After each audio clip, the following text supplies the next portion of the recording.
I'm Megan Wolf. And I'm Jeremy Jones. Our main headlines tonight. Daddy, it's starting! What's up, everybody? I'm back. Today we're playing off our broadcast. I was gonna play Witcher 2 today, but the problem is where we are right now. I'm pretty sure it's gonna take like a solid half an hour or so. I'm hoping not, but it probably will take like a solid half an hour or so for me to beat the dragon. And I really didn't feel like me just grinding trying to kill this dragon like over and over and over again today. So I decided to play this. Now, there should be some new stuff ahead, because if you guys remember last time where we left off, normally where we would have a heat wave option level, it's now called the silence, I believe, or something like that, which means we've got some new stuff. This is our rebel run, so we're supporting Disrupt the whole way, no matter what. And I'm very excited to get started, so don't forget to like, follow, and subscribe, and let's just go so we can get into it. Campaign, here we go. There's also a bunch of new DLC for this game out, so I might get it, so we can play it. There's like, not just the telethon or the spooky one coming anymore, there's like 2 other DLC, levels, I believe, as well, so. Very good, very nice. What? You're fired. What for? Facial sabotage? Jenny? Oh. Problem? I want her fired today, now. Don't worry, Kath, it'll be alright. No, it won't be alright, Kath. Pack up your weapons of optical destruction and get out. You realise you'll be going to sound. I mean Oh. it, Kath. Stay where you are, Kath. Jenny? This is not Jenny's decision, Jeremy, or yours. Oh, this doesn't normally happen. Oh, good. You can tell him I'll return his wife's casserole dish at our dinner next week. Oh wait, yes, I have seen this part. Jenny? I'm sorry, Kath, you're gonna have to leave.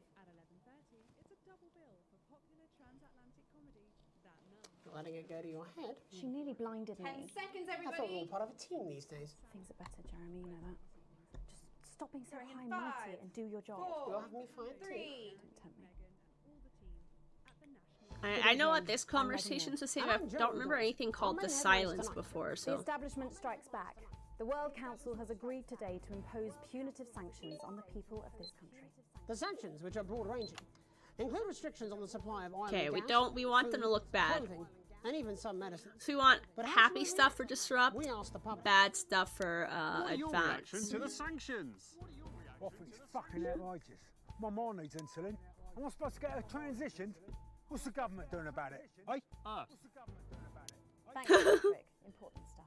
Thanks, Patrick. Controversial Prime Minister Julia Salisbury attempted to assuage growing public concerns with the following official statement released earlier today.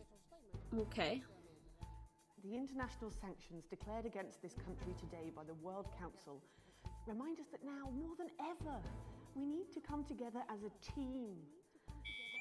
Oh, Since shit. we came to power, we have eradicated poverty, and as a consequence, seen crime fall to levels previously thought impossible. Our schools, hospitals, and youth clubs are thriving, and our Whoa. transition centres have enabled many thousands to unburden their loved ones with dignity. In any sane world, we would be held up as a model to emulate. Bro, okay. Evidently, this is not that world. The privileged few have lobbied, and now they are striking back. But we will not cower before their tantrums. This, Encourage other progressive nations of the world to this continue part here to that I'm doing right now is trade, always kind of like share so their hard for me to cultures focus with on us. Do not while I'm be trying to afraid. listen to this at the same We have time. more friends than we can count. She looks so We are a upset. team, now more than ever. And this You're not team making me is comfortable, on your Julia. side. Thank you. Reassuring stuff. But what do you, the public, think of our refreshingly different government? Robin Short found out. I was wondering if you could tell me what you think of the government. That shower of iridescent pricks, punishing success and I love rewarding Robin. laziness. They're taking this country down the bloody Swanee. And it's not just me that thinks so. My wife Iris, she agrees. Over to you, fellas. Global mega corporation Remington's Fist today announced that trials have successfully completed on their groundbreaking male contraceptive product, Responsibility. Yeah. The drug has been passed by the government for happy. But the small print warns I that like in this rare new cases, side effects Remington's can include Fist blurred angle we vision, have enlarged now that we genitalia, like made her and into a increased good risk guy of and not stroke. like a crazy Don't party really girl talk all the about it. time. But what do you, the public, think of Sophia Remington's latest venture? Patrick? So what are your feelings on the new contraceptive pill? I think it's a great idea. A big step forward for equality. Sophia Remington is the best thing that has ever happened to that company. Patrick. At the gates of dawn, Patrick's like, commuters in the capital this morning found themselves surprised and amused by the latest stunt from popular pressure group Disrupt.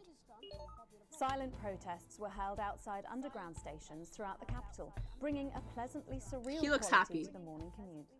Unless, like me, you have a phobia of mimes. But how do we, as a country, really feel about Disrupt? Robin? How do you feel about Disrupt? Ah, well, now you're talking.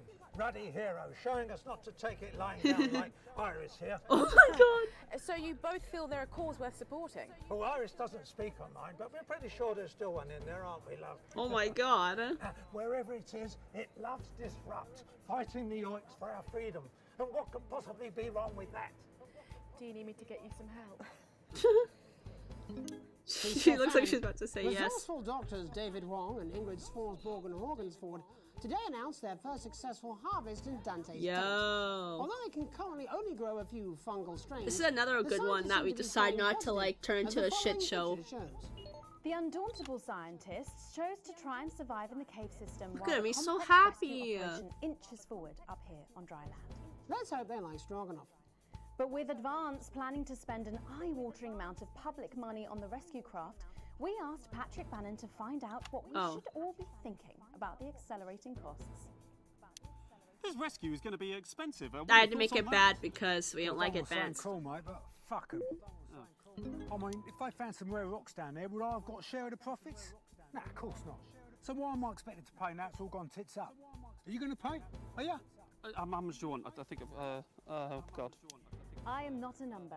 Applications I gotta make finally Advance opened look today bad. for the new Advanced Team membership cards, Ooh. a scheme by the government to allow fast access to They're giving all us the new public numbers. services being introduced daily. The team membership cards are entirely voluntary, but will be recognised as legal identification by all major organisations, including the police, banks, and, rightfully, pubs and bars. And of course, there's no charge, Jeremy. It all seems Okay. too good to be true. Well, you've always been It a does. sweet. But most importantly, what should you, the public, think about the new team membership cards? Team membership cards? Absolutely bloody not. I love It's this the old thin end guy. of the wedge, isn't it, Iris? First it's, can I see your identification, sir? And then it's, would you mind bending over the table, sir? So Sergeant State Educated and Constable Regional Accent here can stick their truncheon up your derriere. They should call them what they are. They're bloody ID cards. Oh, for Christ's sake, what is it, Iris? Oh, I'm really not happy, Algernon! Oh my god. Sorry. She screamed Crikey. at him. Crikey is right. And finally tonight, back of the net, popular sports personality Johnny Hounsleaves and his fiancée Tiffany Lamour was spotted out today doing a little shopping for what many are already calling the greatest wedding ever. He looks We so can mad. only assume that Tiffany's latest show. We also gotta try to make Johnny's life better because ever since I said he was a respectable man, he's actually like doing something with his life, not just drinking his sorrows away to liver failure. I don't know who that is. But what should your opinion be of this extravagant display of wealth? Oh my god, fantastic! Your thoughts there. Later tonight, in a break from our usual responsibilities, Jeremy will be taking popular rapper Jesus to task. Oh, over it's his the street Jesus credibility. part. And then we'll both be meeting the team behind the new play that's got bits of We usually have the fuzzy heat wave part by now. That's all coming up on I think that we're gonna have a... nightly news. It's gonna be different whatever happens in the heat wave section this time. I can tell already, because the silence is new. I don't remember it being titled that last time. Now, I could be just dumb, which is fair. I'm forgetful sometimes. It happens. I have short-term memory loss issues. But I think this is like we're starting to breach on a new territory a tad bit. Right, let's return to our main story. With the shine coming off Advance's popularity And the honeymoon period pretty much over. the National Nightly News has spared no expense in bringing you the response to today's sanctions from across the continent. Joining us to Oh my digest god, the I love shocking this part. development, our Prime Minister Peter Clement from his home in Lanfordshire. Good evening, Jeremy. And from Urkistan Foreign Minister Ivan Vodovich. It's a great pleasure. Miss Wolf, you like... And from Svenland, Minister of Mojo, Björn. Hey everybody.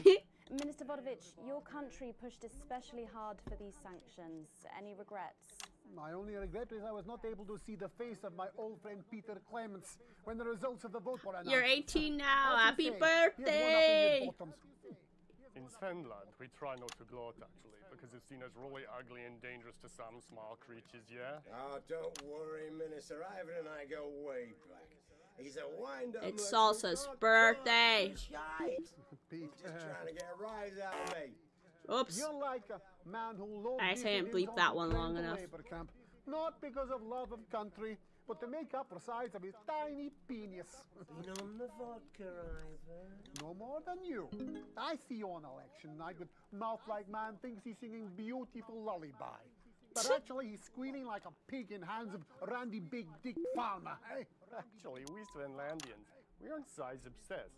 We value passion. Bro, I love how the way we like spoke up in Mr. get Clement's Nathan country down there. football Nah, council. he's not here. Man, he's a busy But guy. where were you for the actual vote then? Not fingering each other's fjords. Actually, that's kind of racist. And if you must know, I've had like a really tiring afternoon and my tongue is really sore. Prime Minister, with Advance's popularity on the wane, You don't have to bring that Damn, up I at know, every bro. given Just opportunity, text you him. know? He'll text you. He's like man who thinks he's sniffing flowers in beautiful glade. But he's actually standing under outflow pipe from shit factory at shit flushing time on day of village festival of shit. I tell him this at 19th hole. Minister Vodovich believes that left to Send him their a text. He'll devices, text you. people will behave selfishly. It's nature of all beasts. However, in this country, we think our citizens are capable of being more than beasts. Pathetic Oh. idealism. Minister Björk, Svenland has long had radically different traditions and culture from the rest of the world, and yet it peacefully coexists. Why do you think that is? Well, you know, I think maybe the world sees us as something they can actually spiritually be enlightened to, yeah? Yeah, or maybe it's the orgy houses. Sometimes, when foreign dignitaries come to visit us, Sometimes. they're actually quite skeptical, actually. So we take them on a visit to the donga. Donga. Show them what like a progressive, enlightened society looks like, yeah? Shit of bull. Svenland is like woman who thinks she makes best cake in village hot baking contest. And then when she slices it open, it's just full of piss and Piss and gum. That's just really gross, actually. Svenland is teeny tiny country with population smaller than number of people Peter Clements is sex with his teeny tiny penis. It's not all about size, actually. Yes, that's what Peter Clements always claimed. I'm talking about population size. I saw Jeremy like rolling his eyes. Teeny tiny. Oh, fuck off, Ivan! Oh, Prime Minister, please. It's so easy to sit on your pile of money and gloat, isn't it, pal? You're a shite leader. A fucking god-awful I love golfer. Peter. And quite frankly, as my old man used to say, you're a bit of a cunt. You're a bit of a cunt. Please. It's you who is cunt. Minister Vodovich, please. Your people are fucking starving, pal. We will see how well fed your people are when the sanctions start to bite. You think your man like big scary wolf person Oh my God. terrorizing village, when actually a pathetic goose person searching puddle for tiny dropped off penis. Why does he keep talking about his penis? Obsessed about small cocks, mate. In Svenland, we believe like the size of your penis isn't as important as the love it contains, yeah? Oh my fuck God. off, yeah. Okay, if everybody could just calm down. You're so smug on golf course. They are like man who fuck pig and somehow give her birth to beautiful lady girl. But now you start to see, yes? The people never happy. It's never enough. It's certainly true that Advance's popularity It's on the fucking wane. Yeah, let's go with this. Oh my boys. God. Shall we? Actually, you know what? Nah, fuck this. I'm done with this. Prime Minister, please don't storm out. No. I have had enough of you, Mr. Jeremy Donaldson, and your Jeremy! snide aside. You think you could make a better job of things, do ya? Because it's not that fucking easy, let me tell ya.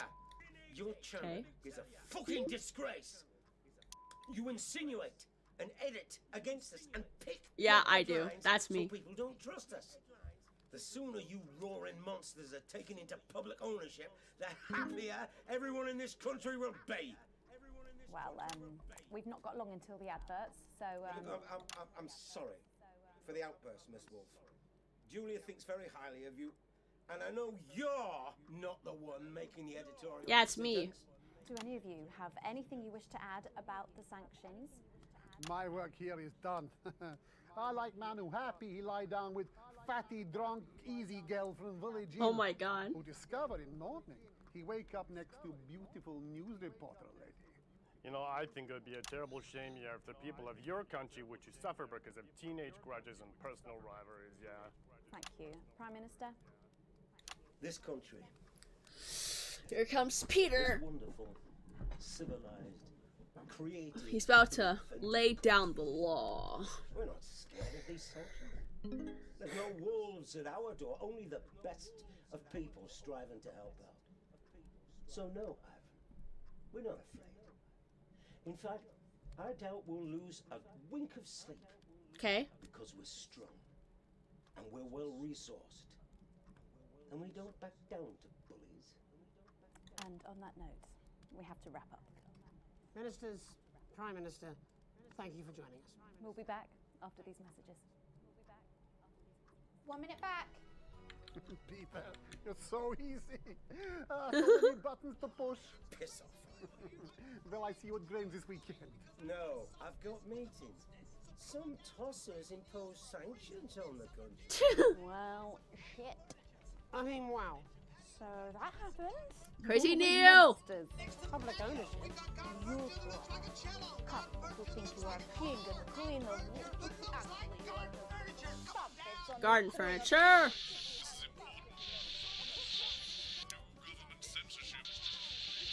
I'm not censoring the government stuff. Because I like the rebels now. Bird bath, a fire pit, frogs.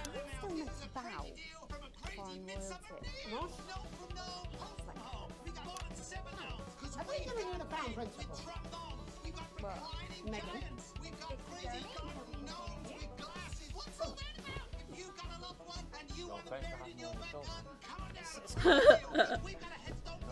Oh, he's got headstones for us, half off on engraving, guys. We're one more year closer to death.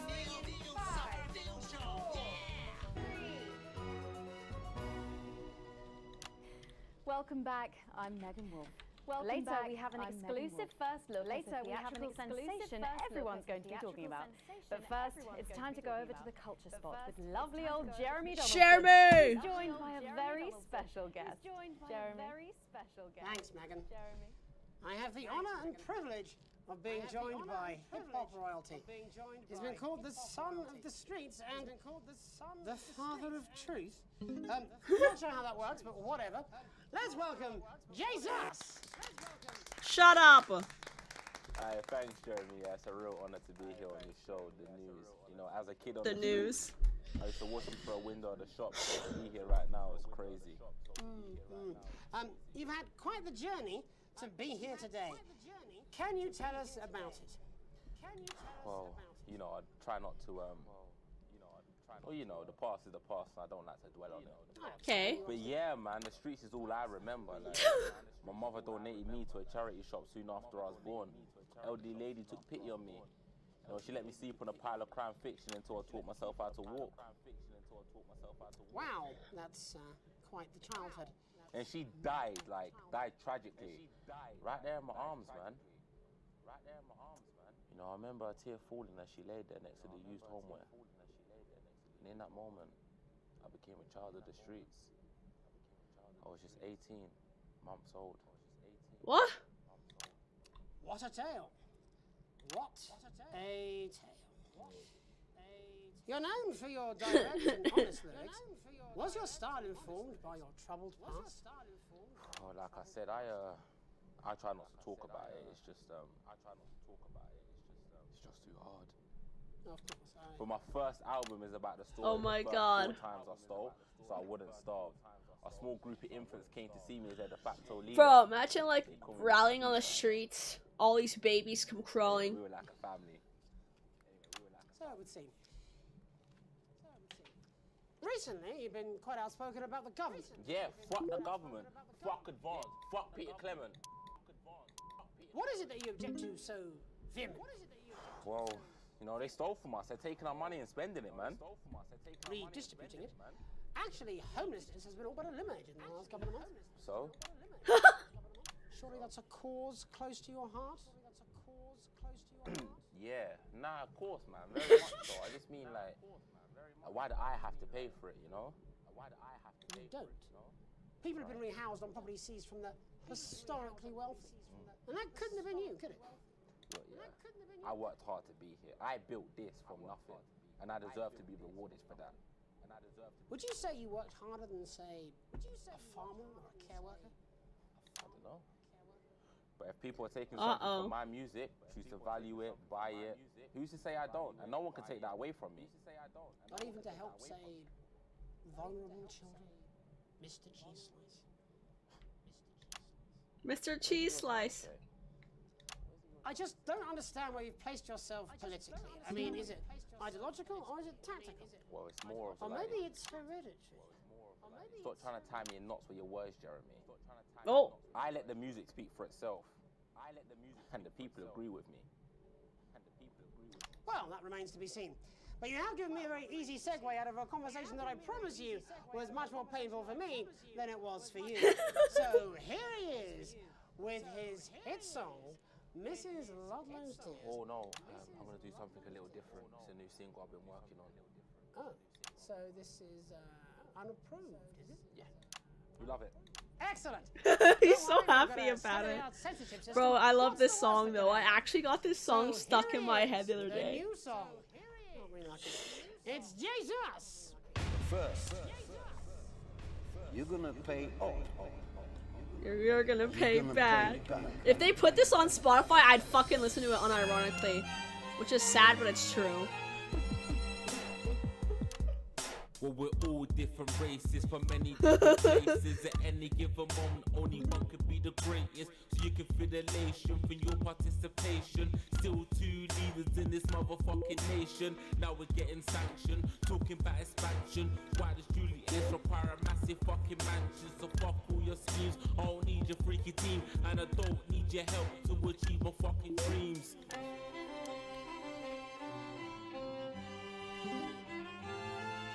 So don't make a fuss when you find you're one of us. Get every single one of you's a bit Jesus. And you can call me crazy, cause no one ever pays me. But I won't waste a lifetime being motherfucking lazy. I may be inventive, my taste may be expensive, but why would I get out of bed with no fucking incentive? Although it's contravention of your obvious intention, I like to eat a little of the fruits in my invention. You make us the same, but we're not all the same. All our dreams, all our schemes, all our means are not the same. The best of the praise of the crest of the wave, cause we're only equal people when we're motherfucking slaves. Take this fact, gonna stain it red, gonna slam it into Peter With his motherfucking head, cause he's thick as shit. Got a job, he's unfaithful. It's time to stone a castle with a motherfucking pitchfork.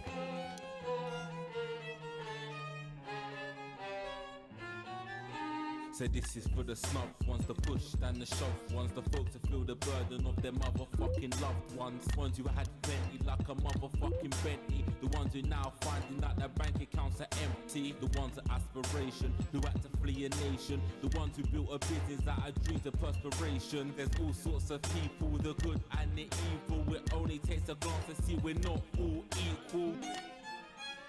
Bow, bow, bow. You make us the same, but we're not all the same. All our dreams, all our schemes, all our means are not the same. And the best of the brave serve the press of the ways, cause we're only equal people when we're motherfucking slaves. Gonna take this fact, gonna stain it red, gonna slam it into Peter Clemens' motherfucking head, cause he's thick ass shit. He's got a job he's unfit for. Time to throw the puzzle with a motherfucking pitchfork. Get out of your seats, get your asses in the streets, set a fire in the building, let them feel some fucking heat. Say you hate to go getters, you're squilling betters, and burn them on the powers of advances fucking letters.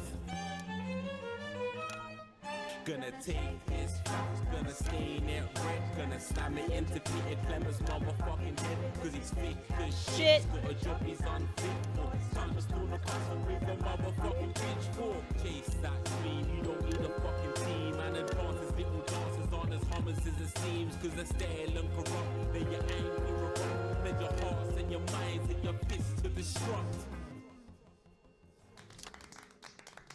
Epic. Jay's us there with his new song. Thank you so much for joining us in the studio. I'm sorry. I may not agree with you, but I'd just like to offer you an apology. I've just been told that there was some kind of issue upstairs, and an attempt was made to censor some of your notes. What? Are you joking? I'd just like to say to you and everyone at home that this was a mistake. This is absolutely ridiculous. I cannot believe this. Here at the National Nightly News, we pride ourselves on remaining neutral, unbiased, and independent of any outside interference. I'm gonna be a rebel fighter. We will never censor ideas. Back to you, Megan. A bit of dangerous language there, sorry about that. Well, thank you to little Jeremy Donaldson for providing our culture spot. Coming up, we'll be speaking to a couple of familiar faces about their upcoming dramatic outing. Don't go away. We'll be right back after this. That's the ads. Jenny, this is fucking outrageous. Just a reminder, fixing that on VCR. How's that break? I'm sure. Now, if you come with me, I really do have to ask you to trust me. leave it. My father's going to hear about this. I understand. This is unbelievable, Megan. I don't know what you're talking about, Jeremy. So, Megan wants to suck the government's cock. Sports board! My hands are so cold, guys. I'm sorry if you hear me blowing into them.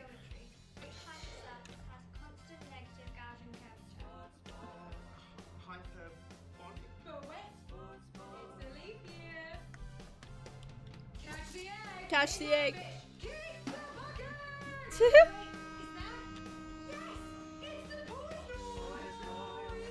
Oh, here we go. Put in. We could just get you in position. It's Jeff Algebra.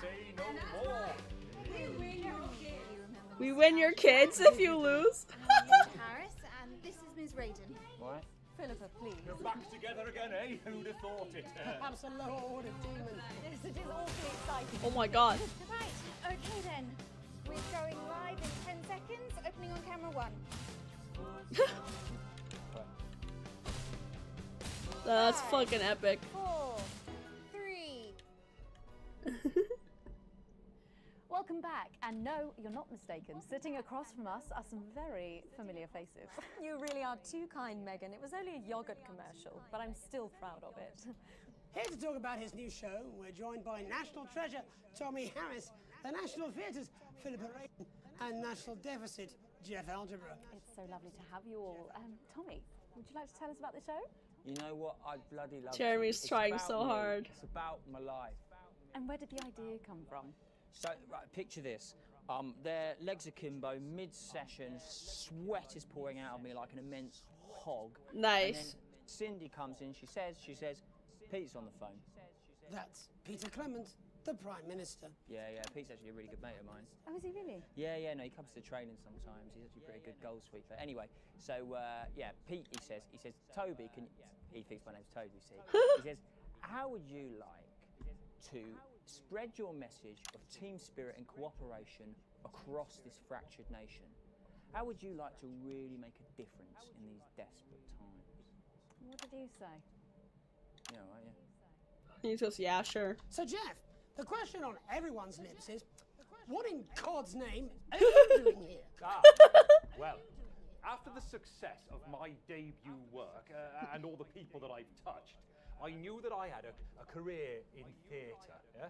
I've always been an admirer of Tommy from afar. So when my manager phoned and said that I'd been offered the gig as director, I was ecstatic. I whipped my trousers off and got straight to work. Huh? Why did you do that? I do all my best work with my trousers off. Okay. I've been told that too. No, I wouldn't say so. Right, Tommy, so would you just give us a sense of what the show is actually about?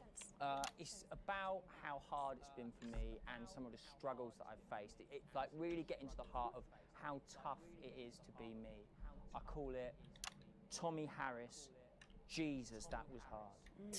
Catchy. We actually have some clips of the process of the show. Would you mind telling us what's going on here? Yeah, so the show is built around two things that are very important to me.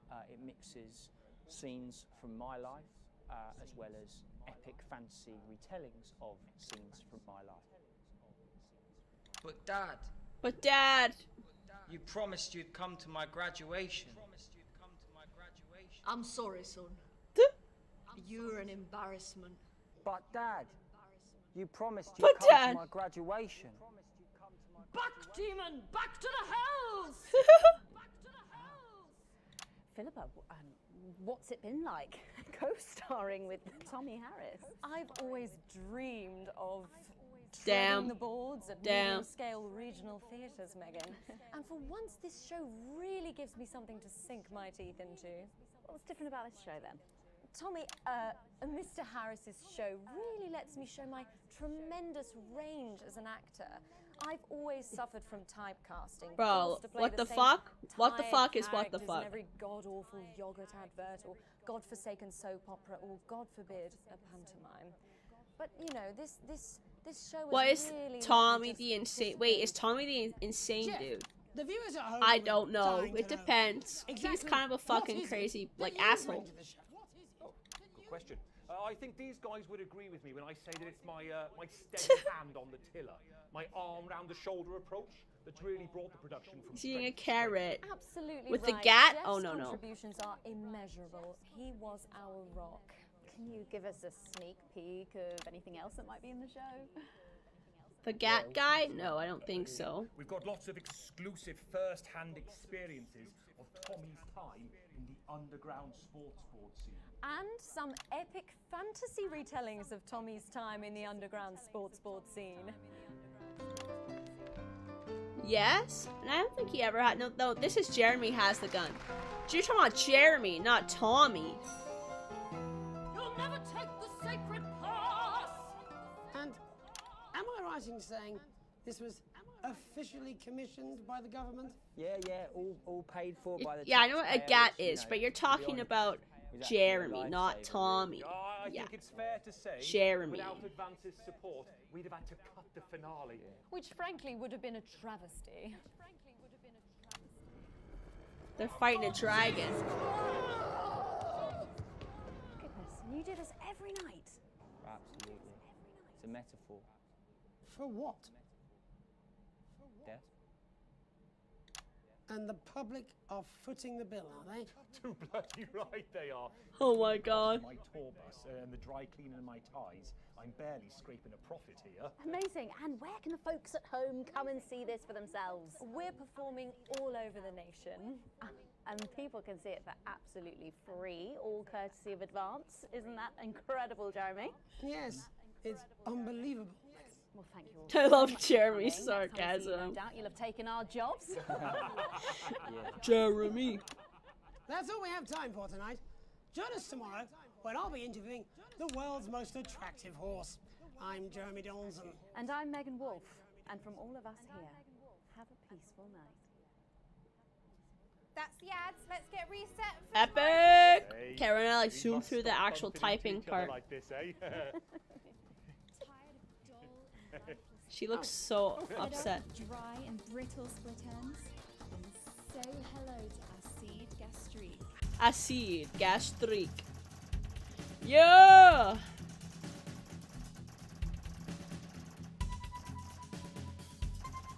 We we can afford coffee, bro. Now that's epic.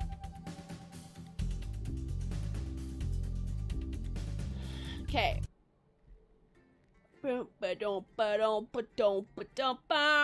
gonna rush through this part so we can actually play the game.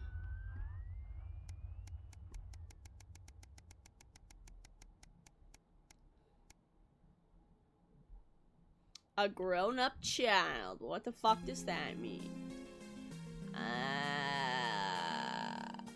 Charlie's mad he can't go to his friend's house. Oh, this is the last time we're gonna be together for a while.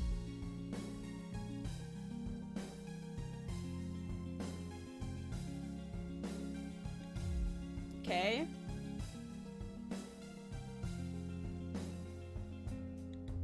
We're celebrating something as Susie's.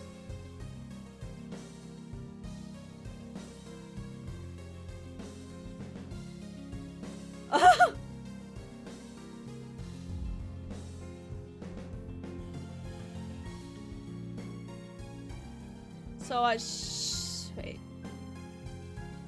Miss us? Are you going somewhere? Oh yeah, she's in like med school, so she gotta go to the front of the line of like advance when like they break out in a war and shit. That's right. Okay. Oh, that's right. It's because they want to check my ID card, and I say, fuck you and your ID card.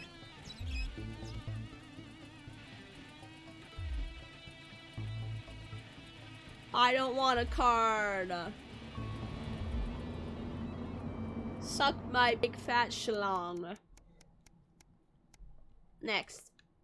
An invitation worth ignoring. Oh, God. Oh, a gala.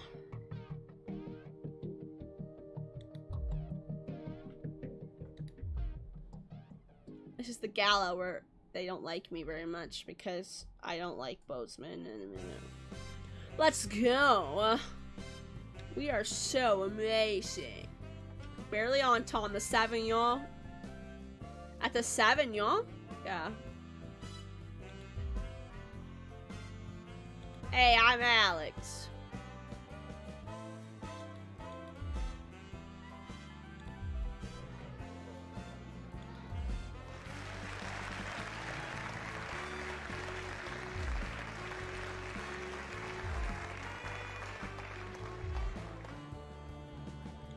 Pretty epic. That's quick and easy one as well.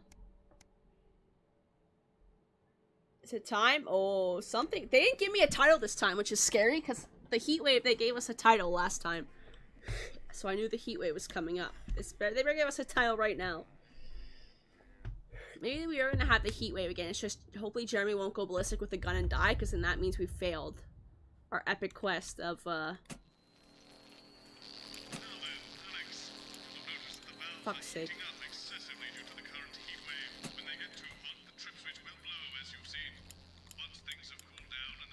So, let's hope Jeremy doesn't go ballistic, because if he just quits this time, or like, they kill him but he lives, or like whatever, then we know we've done it right. As far as I know, though, a lot of stuff has been different, so I'm praying to God.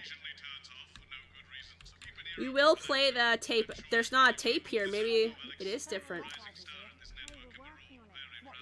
Who's down the sun, have you? Yes, they've just strapped on their wax wings. Classical illusions are no substitute for... Why are you banning Chris Brown? I thought you'd be in a better mood today. She's not even here. Yes, but he Remove Chris Brown's ban. What's your problem? I don't know what the fuck his name is, Stop just banning random people. More like keep us in line. I hate guns. Give me the willies. 10 seconds, everybody. So, we've got any actual real news tonight? Well, the world's on fire. That could Nathan's favorite singer is Chris Brown. 4, 3. Good evening. I'm Jeremy. Remove the ban. Our main headlines tonight. Or else. Siege mentality.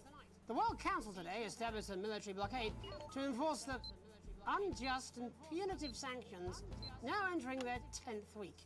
In a statement from team headquarters a short time ago, Prime Minister Julia Salisbury issued a... No, you have to... Okay, R. Kelly is fine. Unprovoked escalation. The regrettable decision taken by the World Council this morning have left the citizens of this country isolated and fearful. But Advance have prepared for this day. Our stockpiles are large, our wealth is unfathomable.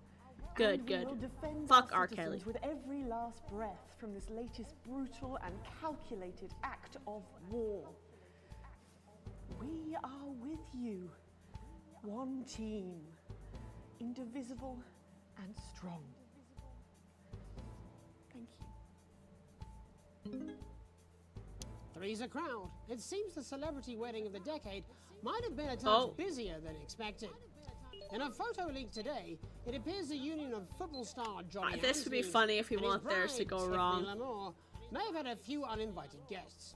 Hundreds lined the street to celebrate with the happy couple. Eyewitnesses say a cheer went up as the blushing bride passed by in her carriage, shaped like a bacon sandwich. No, that's which is said to epic. be either Ow, I a just scratched my meeting fucking eye on or a accident. mix-up at the carriage factory. I was too busy listening about the bacon sandwich shaped carriage. Exciting news from Advance today with the announcement of a new monthly prize draw for all team membership card holders. Every month, lucky winners from across the country will be picked at random to receive what Team HQ are describing as unique prizes worth more than money used to be. Take-up on the scheme has been much higher than expected, and if this lucky winner's delighted face is anything to go by, it looks like pretty soon everyone's going to have one. Hard pill to swallow. Throngs of men take the streets in response to the release of new pharmaceutical Oh, they don't like male contraceptive pills? Remington's fifth revolutionary male contraceptive pill first hit our shelves. We'll make them earlier love this it, month. because fuck you. As a result, Women scores have to of men take been it, so queuing you around can the take block it too. And around the clock ever since. Pharmacies up and down the territory report that they are unable to meet the demand for the wildly popular drug, with some customers camping outside for upwards of 72 hours. Satisfied CEO Sophia Remington. So I can make like these people, I built their lives up based on my headlines, and I can ruin them if I wanted to. Fungi or fungi? As their supplies dwindle, the scientists of Dante's Taste have had to supplement their food stores with more unconventional cuisine. After funding was pulled due to public outrage, I like the red one. all attempts to rescue the researchers have now been abandoned. But David and Ingrid's joint team are not going down without a fight, and have begun to experiment with the available food sources. Trufflewonga socratica, known locally as Forsborgen Horgans weed, has become a key part of the scientists' diet, despite the lack of knowledge as to its long-term effects. Let's hope they don't sprout any unwanted Forsborgen Horgan limbs. Life during wartime. As if we didn't have enough aggressors on our borders, internal problems are growing for the government as radical activist group Disrupt caused chaos in Parliament Park last night. Scuffles broke out after the protests, resulting in multiple arrests and the injury of 3 community cohesion officers. Advance have yet to comment. The reckless fire will certainly be remembered by all those who have seen these striking images. As their actions escalate, people across the country are asking themselves, who are Disrupt, and what exactly do they want? Other than a new box of matches, of course. All this, epic. And I'll be talking to some people with fascinating medical conditions, as well as one of the contenders in this year's Feline Football Championship, and her proud owner. That's all up on tonight's National Nightly News. Jeremy looks so happy in these photos.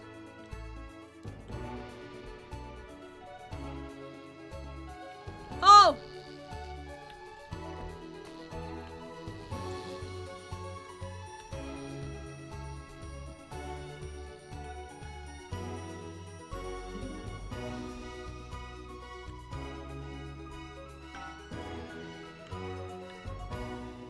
But first tonight, our team of correspondents has been dispatched to every corner of the country to see how the people of this great nation of ours are coping with this unprecedented hot weather. Megan. First, let's go to Megan Wolf in Shining-on-Sea to see what the scientific community has to say. Megan, how's the weather there? It's absolutely glorious, Jeremy. Thank you for asking. I'm here with Dr. Anna Bird. Fuck off, from University of Megan. Princeton. Are you enjoying the weather as much as I am? Oh, yes. He's it's so mad. wonderful, isn't it? My eyelids are sweating. And you're part of a team carrying out a study into just what's causing this unbelievable heat, is that right? Yes, that's correct. Yes, we want to be able to reassure the public once and for all that there's absolutely nothing to worry about and that they can enjoy their sunstroke and fossil fuels in peace. You sound very confident about that. Oh, very much so. I can say without any hesitation, there's really no cause for any concern here. I've actually left my car running. What? Tell us about this experiment. Well, we take data from weather stations from all over the world, along with atmospheric samples, and we take all that and we feed it into this state-of-the-art computer. You like this game too much? You know what, Logan? A high-tech readout of the results. I do. That sounds very fancy. I should just say, and tell me the problem with that. This is all thanks to their unrivaled investment in Oh! the future, and may I just say, complimentary personal anecdote. Cringe game? Well, you're cringe. And, as expected, everything... You got Oreos, pizza, and pop? That sounds like diabetes waiting to happen. This can't be right. Right, but obviously you said a second ago that everything is absolutely fine, so... Well, actually, under concern level, it I just mean, says, like, good, cool, but also, oh my god. Celebrating these wonderful results, I think. Yeah? We need to evolve gills within 40 years. You look thirsty. Here it just says, shit. Look at you. This is meant to be a celebration. Can't go Worth on it? like that. And the lady at this counter gave you a free Slurpee at 7-Eleven? Whoop. Providing all of this. I was busy reading your shit. Time is running out. Absolutely right. That is all we have time for. Abandon hope and return to the forest. Enjoy that. I'd like to thank Dr. Burns for just one opinion on the climate. The sea will reclaim us all. There you have it, Jeremy. Proof, if proof be need be, that everything is just fine. I'm Megan Wolf, here with science. Back to you. Megan Wolf there, attempting to do some actual Oh news. yeah, well I bought Next, 42 here's bags over of to Robin Halloween-sized Short, chips who's for in Switzerland $20. with some of the winners of this week's team membership lottery. Robin? For a birthday party we're Thanks, having this Jeremy. weekend. I'm here in Scritchford with Gary Failsafe, a janitor at the local school, and Amelia Jackhammer, an aspiring poet. Both of you were drawn at random from those who hold team membership cards to receive this Whose week's birthday? One of amazing Nathan's prize. friends. How do you feel? Filled with One of Nathan's friends, but like his house is too small, and then his other friend's house, they don't know that he drinks, so he doesn't want them to know, so they have to come over here. That sounds so convenient, but we're all dying to know. What have you won? That's right, Robin. I've won dinner with Julia Salisbury at one of the capital's top restaurants. Ooh, swanky. Swanky. I've been invited to Peter Clement's house to help him dredge the gutter in. That's absolutely terrific. You must both be over the moon. I've written a poem about it. So, can you tell me about the moment when you first heard the news? Well, I was battling against a particularly difficult floater, probably A one of poop. the sixth formers, when the headmaster came and found me. I was involved in a similarly... Your friend got hammered off Twisted Tea last night, and it was me and your other friend bullying him the whole So you time. were both polishing You and your turds. other friend. Oh my I don't god. like to polish them. I like to keep them Why? intact Because he and couldn't polished. handle his liquor? Twisted Tea is like pussy shit. How unexpected. I don't polish turds. I write poetry. Potato, potato. So, Gary... Do you think Peter Clement's going to let me keep the contents of his He dowry? drank like 10, still pussy There's shit. no harm in asking, I suppose. Would you like to hear I'd be one? more shocked if he No, did like thank you. 10 shots of Gary, tequila. When you signed up for team membership, was it in hopes of winning the lottery, or were there other reasons? I like a flutter, of course, but no. The boss said I had to sign up to keep You had coming 3 into and your other school. friend had 4. Were you even sensible. remotely buzzed? It's important to know who we're trusting around our children. Oh, I have an unpublished book of sonnets about children. Perhaps you'd like to hear one. No! Or an anthology of haikus on the death of... You didn't feel anything, I'd rather exactly. hear about Gary's turd collection. Really? I thought you might say that. Oh. Are you all right?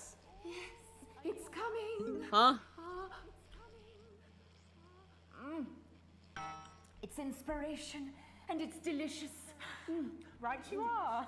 Your friend who did 10 drank him in like an hour or 2. That's still not that good. Like, that's like not bad at all. You should ask Kenzie. One time we went to a bachelorette party, and I did like seriously 15 or 20 strong jello shots in less than 30 minutes because we were playing a drinking game, and I was fine. Take a gander at old Blue Eyes here. the national news lost its way when it covered some crap on a tray. Some of these are quite rare. Maybe that was unfair. And that's all we have time for today. You love Jello shots? Yeah, they're Back pretty to you, Gucci. Jeremy. Pretty good. Thanks, Robin. What a lucky pair they are. And finally in this segment, it's over to Patrick Bannon, who's gone to the smelliest town in the country to see how the unprecedented weather is affecting the locals. Patrick? Hello there, Jeremy. Hello, yes. I'm here live. Just saying your friend's a little bitch. Recently voted the smelliest town in the country. And I have to say that, you know... Yo, yes, and maybe we can get hammered in your backyard. That's gonna be fun. Something else. Barry Lardons, mate. You've lived here your whole life. How'd you put up with the stink? Well, we're just all very proud of our achievement, to be honest with you. You can tell that, look at him, proud as punch. For your birthday. Do you know what it's For like, your birthday. being the second smelliest town? No, I don't. Living in the shadow of Arseminster. Arseminster? But who's laughing now, eh? Sorry, what, not me, that's for sure. So what happened, mate? Right, the good You never have actually been drunk, only buzzed. saved the day The with most their drunk factory. I've been, I was pretty close to blackout, but was still able to walk down the stairs by myself, so I was drunk enough, but not so drunk that I couldn't walk down the stairs. I mean, I almost tripped. Does the stink not affect your life in every way, Barry? But I mean, perhaps if you're filling in a tax return. I've been or like completing pretty the drunk physical act before, of but work. only one time. Strong at first, but you get used to it after several weeks of your first bout of sickness. The judges were very impressed. So, what's the sickness? Oh, that's nothing to worry about. It takes a few minutes before you develop any symptoms. Now, folk are saying something about the production line and how they dump carcasses directly into the water main, but I think it's probably a few valves on the high street. On the high street? Should I see a doctor? What are the symptoms? Well, the first one is asking stupid questions. Then folk experience a loss of inhibition. Fuck off, do they? When was the last time you brushed your teeth, you stinking old tramp? Oh my god. Next according is a period of randomly bursting into song, followed immediately by delusions of grandeur. Oh, that's not really a problem. I've never sung in my life. Hello, it's sexy Patrick Bannon, and he's wearing sexy shorts now. Still waiting for a stream deck from Nathan. Oh my god. Bro, I'm like forcing him to get me pay for half of my graphics card for Christmas at the end of the month. If you want. That will be the bout of undeserved self-confidence. Love the Bannon. Feel the Bannon. Oh, man. And the ennui. All that's left now are the hallucinations and unconsciousness. Nano Dotty? Was that you? Why are you made out of elbows? Oh! You know I don't eat opinions. He's dead. Don't worry, folks. Once he wakes up, he'll be just fine. We'll just find a place to stick him where it won't matter how many times he evacuates his bowels. Right, that's all here from Grizzleford, a town that's really making a stink. I'm Barry Lardons. Barry! Back to you, Jeremy. Thanks, Barry. With a naval blockade being set up around our coastline as we speak, when we come back, I'll be talking to 3 members of the general public who appear to be here purely for medical reasons. Don't go away. I'm gonna try to see so I get my, of course, you've got something better to do. We'll be back after these messages. 1 minute back. I want to get my, Next section features a potentially controversial guest, and Barnes may request some censorship if he goes too off-topic. You've done a great job so far keeping everyone happy, so let's keep up the good work. I say this every Friday. I've done something. What do you mean? Jeremy? My mic is still.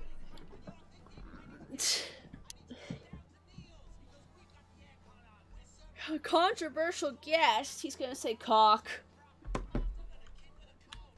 Crazy Neil. Yes, they're dropping every day. We've got crazy artificial paddling poles, ornamental paddling poles, big poles, little poles, Little pools. nets. Well, I don't care what you think. I'm gonna drop them even further. We got rubber. We should be doing an interview with the War Minister, or a report from Grentham Downs. Even the weather will be more fucking relevant than this. Jeremy, please, just breathe. It's just something light to keep people's minds off things. Exactly, which is wrong. People's minds should be very much on things. Christ, it's so fucking hot. Please take your seats as quickly as you can. I can't do this anymore, Jenny. I've had enough. That's it. This is just 10 seconds. Get over yourself, Jeremy. Why don't you stop feeling sorry for yourself for 5, 4, 3. Oh. Welcome back to the National Nightly News with me, your host, Jeremy Donaldson. Jeremy. Later, we'll be talking to the captain of the territory's first cat football team, Professor Pumpkin. But first, I'm joined by 3 guests with some balmy bodily behaviours. Joining me is a woman who's been hiccuping for over 9 months. Isn't that right, Miss Piercy? Yes, that's right. Yes. Tell us, what brought all this on? He's so upset, like done. Blur, Jeremy, to be totally frank with you. See, I was watching your show and I remember seeing the news about the election, and it hasn't stopped since. Fascinating stuff. Also here is Frankie Steampipe. Perhaps you could explain to us exactly what your physiological foreboil is. I'm here to say it's high time people like me were respected. We're Bro, he probably overlooked shits in the his workplace, pants. We're whispered about on buses, and we're asked politely to leave children's birthday parties. And it's disgusting. He just shit his pants! Cock? Oh my god, Logan, you're so controversial. You shit your pant? LOL. And finally, I'm joined by a man who answers every question honestly, even when it isn't aimed at him. How do you cope with that, Mr. Truman? With a combination of booze, self-hatred, and hardcore pornography. Epic. Not according to my therapist. Well, in that case, let's speak to Rose. Tell me, how does the hiccuping impact you? I get shushed a lot, which is hard. Oh my god. They've asked me to stop answering the phones. It's really affecting my confidence. Well, I find it really fucking irritating. People tend to believe your story? Fuck no. Actually, I've been surprised at how much support I've received. Why have you come here today? Because my wife left me, and I was hoping that the fame would win her back. We've started a group for people with ailments deemed broadly comical by society. Oh. It's called Take Us. How'd you know? I don't know. And we bloody well mean it. And who's doing so I can read minds. Fucking losers. It's just us so far. And how much success have you had? Well, we've seen some real positive changes. I don't want to toot my own horn, but it's been a runaway success. Shit all. Not a single person come to our fun run, and all of our leaflets fell in the canal. Huh. Well, Miss Piercy, I can read minds. By the shocking events of that night. What do you think? Come down, Mr. Donaldson. That's absolute rubbish. What it'd be like to have a pair of tits. you! I'm sorry. It's very odd. What was I thinking? That you're a team fuck puppet? No. Or a sellout cunt? Apologies. Just a reminder that he can't help it. And hey, if this isn't live television, then what is it? Fuckfest of propaganda masquerading as journalism. Right, Frankie, Rose, He's so upset. He's like yelling. With your cause. Yes, we're holding a sponsored run in Capital Park next weekend. It's called the No Smiles 13 Miles. No, it's called the No Laugh Half. What did I say before the show? It was the team pulling Jeremy Donaldson's strings. No, wow, we may have to end that there, unfortunately. What a harmless bit of fun. Steady on! This is exactly what I'm talking about. We demand respect. Yes, well, later, I'll be talking to Professor Pumpkin. Ginger Tabby with a world-class pair of penalty paws. Is that really necessary? No, it isn't. Let go. Not you. Unhand him at once. Here we go. That's enough. He got the gun. What are you doing? Try not to piss myself. Alex, cut. Don't you dare. Don't you fucking dare cut to the ads before I tell you to. Yes, Jeremy. You in the broadcast centre. Bozeman's little scapegoat. That's me. You cut to the ads before I tell you to, and I will kill every single person in this studio. I am thinking about what I'm doing. I've been thinking about it for a long time. We all should be. Christ, it's so fucking hot in here. Do you remember when we used to do the real news? Before it was all lottery winners and bloody cat football. We are on the brink of a siege, the likes of which the world hasn't seen in hundreds of years. The enemy is at the gates, and I'm stuck here talking to these 3 fucking idiots. I think my hiccups have stopped. You three, get the fuck out of my studio. Go on, now, go! Before I change my mind. Jenny, lock the doors. Jenny, lock the doors. Yes, Jeremy. Now. She's like, okay. Yes. Now. Good. Right then. Yes. You in the broadcast centre. Alex, you listen to me. You pay attention. Now, I'm sure you've already loaded up exactly what you're going to play in the commercial, but today is going to be a little bit different. Look to your right. I got it on B. Yes, really. Look to your right. Remember, B, B, B, B, B. I want you to load it into one of the machines, and when I say so, and not before, you play it. You've got about 15 seconds, so I wouldn't waste any time. Now, all cameras. I assume you won't be playing that tape. This station does not negotiate with terrorists. I hope I've made myself clear. You seem to know what to do. Every single thing that comes out of this studio is either one-sided or banal. We're going to show the other side for it. For a bit of fucking balance. Like the good old days. Alex, play the fucking tape. I don't want to hurt any of you.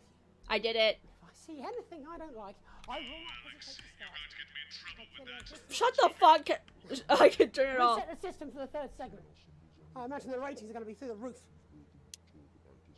We did it. So normally if you don't play it here, it keeps going and then it gets shot. So this is different. It's time you knew the truth. You know Advance are lying to you.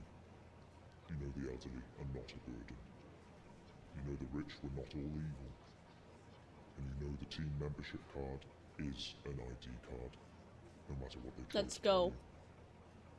But why should you trust us? Another faceless organization. A shadowy figure with a distorted voice. You've seen it so many times in the movies. Well, this is not a movie. It's him! My name is Alan James. I used to try and shock people for a living, for entertainment. But now we live in a time where perhaps you need to be shocked. Perhaps we need to wake up. Advance are coming for our freedoms. They are coming for the fruits of our labors. They will take our wealth. True. They will euthanize our parents. True. Smiling throughout. They will turn our children against us if we voice True. our concerns. But you don't have to accept it.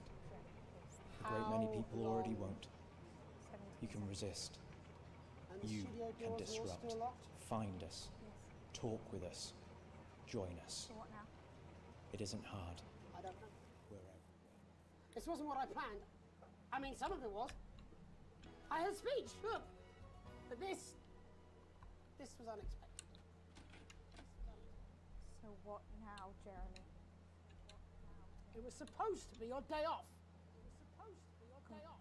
Please, don't do any more stupid things today. How long? We're already on. We're already live. Welcome back to the National Nightly News. Joining me, unexpectedly, for what I very much imagine will be my last broadcast, are two new guests. I'd be amazed if they brought him back. Nightly News, and it's someone I consider, well, a friend. And next to her is, what's your name? Andy. Andy's a policeman. Only we don't call him that anymore. He's a community cohesion official. Big Officer. baby. It's community cohesion officer, CCO. And how's that feel, Andy? Being rebranded? It's good. it's not about confrontation anymore. You know, the force had its fair share of problems. The team doesn't have as many. But it still has some. I Couldn't or wouldn't? Oh. I don't know what you want me to say. Christ, you're fucking useless, aren't you? We'll come back to you later. Jenny! Don't want to be on the news, Jeremy.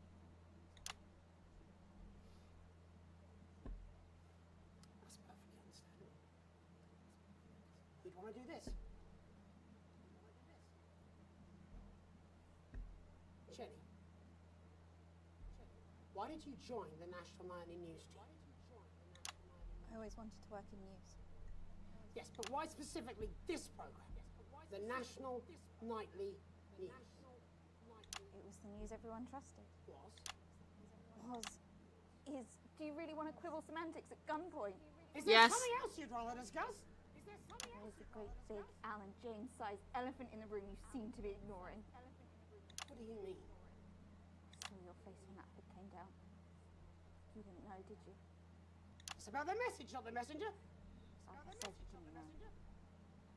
No. I didn't know. The people I met were with... He wasn't there. I didn't know it was Alan James. I'm sorry. But seriously. Alan fucking James. You're flushing your life down the toilet for... God, I love you, Jeremy, but... He's a good speaker. Come on, what's wrong with Alan? He's popular in the country. That right? Look, forget Alan James. There is still something deeply wrong.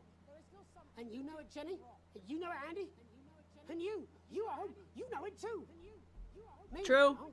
I'm interviewing a guest who stinks of shit. Patrick is paddling about in shit. And Robin is literally interviewing someone who collects the fucking stuff. I mean, it's not sophisticated, but what a metaphor. It was all about poop today. He's not wrong. And the news isn't saying anything. This is different. He didn't say this last time. What are all those scientists working on at Grantham Downs? What are they testing underground at Altergrave? Andy, your turn. Make yourself fucking useful. How many people have you brought in for consultations just because they weren't carrying or didn't have team membership cards? Oh, well, there's other forms of identification that we will accept. For how long? We're just here to help. Then why do you need these? Why do you need a gun, Andy? Huh? Already help when it's offered at gunpoint, is it, Andy? Let me demonstrate it for you. Let me help you. Oh. You read these cards with my notes on it, and you'll probably digest a fact. That'd be helpful, wouldn't it, Andy? Knowing a fact? I don't understand. Do you want my help, Andy? Yes, whatever you say, yes. Security are here, Jeremy. Eat it. What? Eat them! Eat the fucking news, Andy. Eat the news! Force it down your fucking throat. Jeremy, stop. Go on. Really? Eat it. Eat it! Jeremy, stop. They will kill you. Please, don't make me watch that.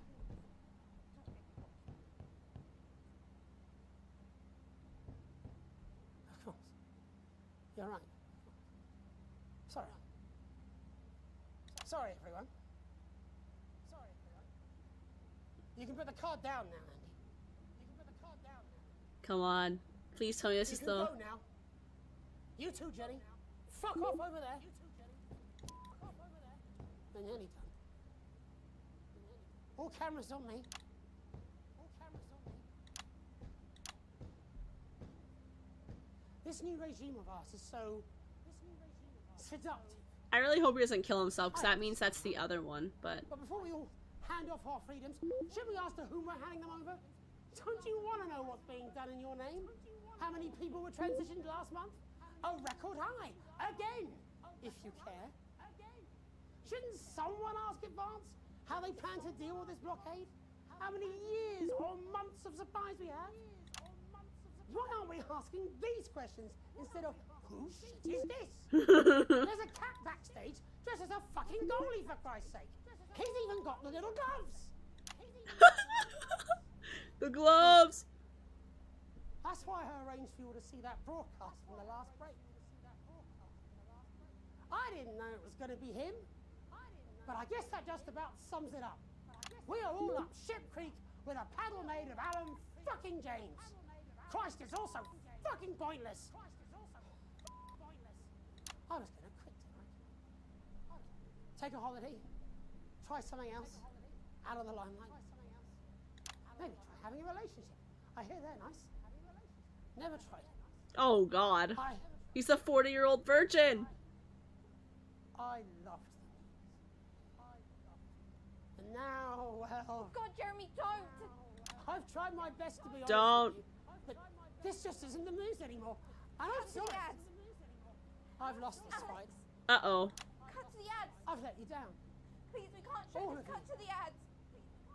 My name's Jamie Now! Donaldson. Do it now! If you can. Somehow. No! I envy you. Have a peaceful night. Jeremy!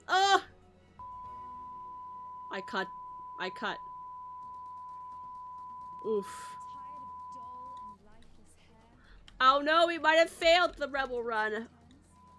I feel like part of that was different, but might have failed. I might have to restart on my own time. There we go. We're gonna find out, I guess, real quick. Although last time he shot himself, I didn't show the thing, I don't think. We're gonna find out. We're gonna find out.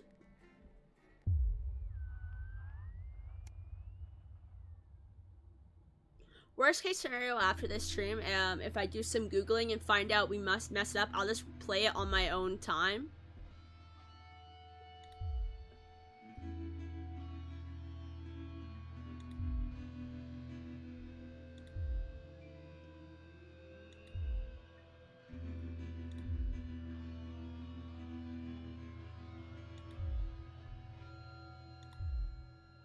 And I'll get us back to this point. Well, I won't. If the heat wave one ends up being new, I'll replay it. But we're gonna find out.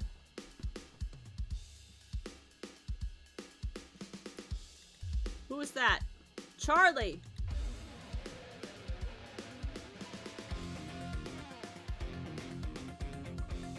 He's drunk!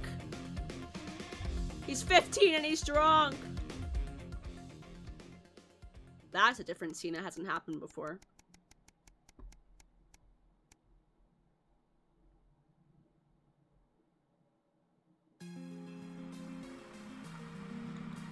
Oh, blah, blah, blah. Why'd you want to work at a horrible transition center? My daughter doesn't like that I hate transition centers. What's with the water pouring sound? Trying to make us piss ourselves. Like, okay.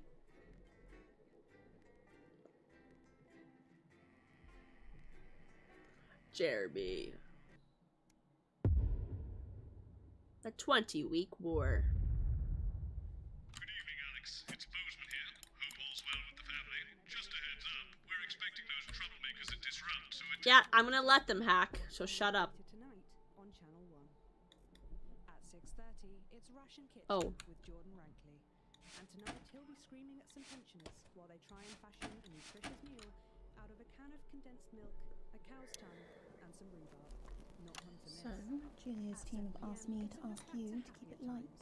What does that mean? It means to do that thing you do where you turn politicians into humans. Just don't get drawn into talking about the war or politics in general. Really. They do know this is the news, don't they? You didn't hear this from me, but...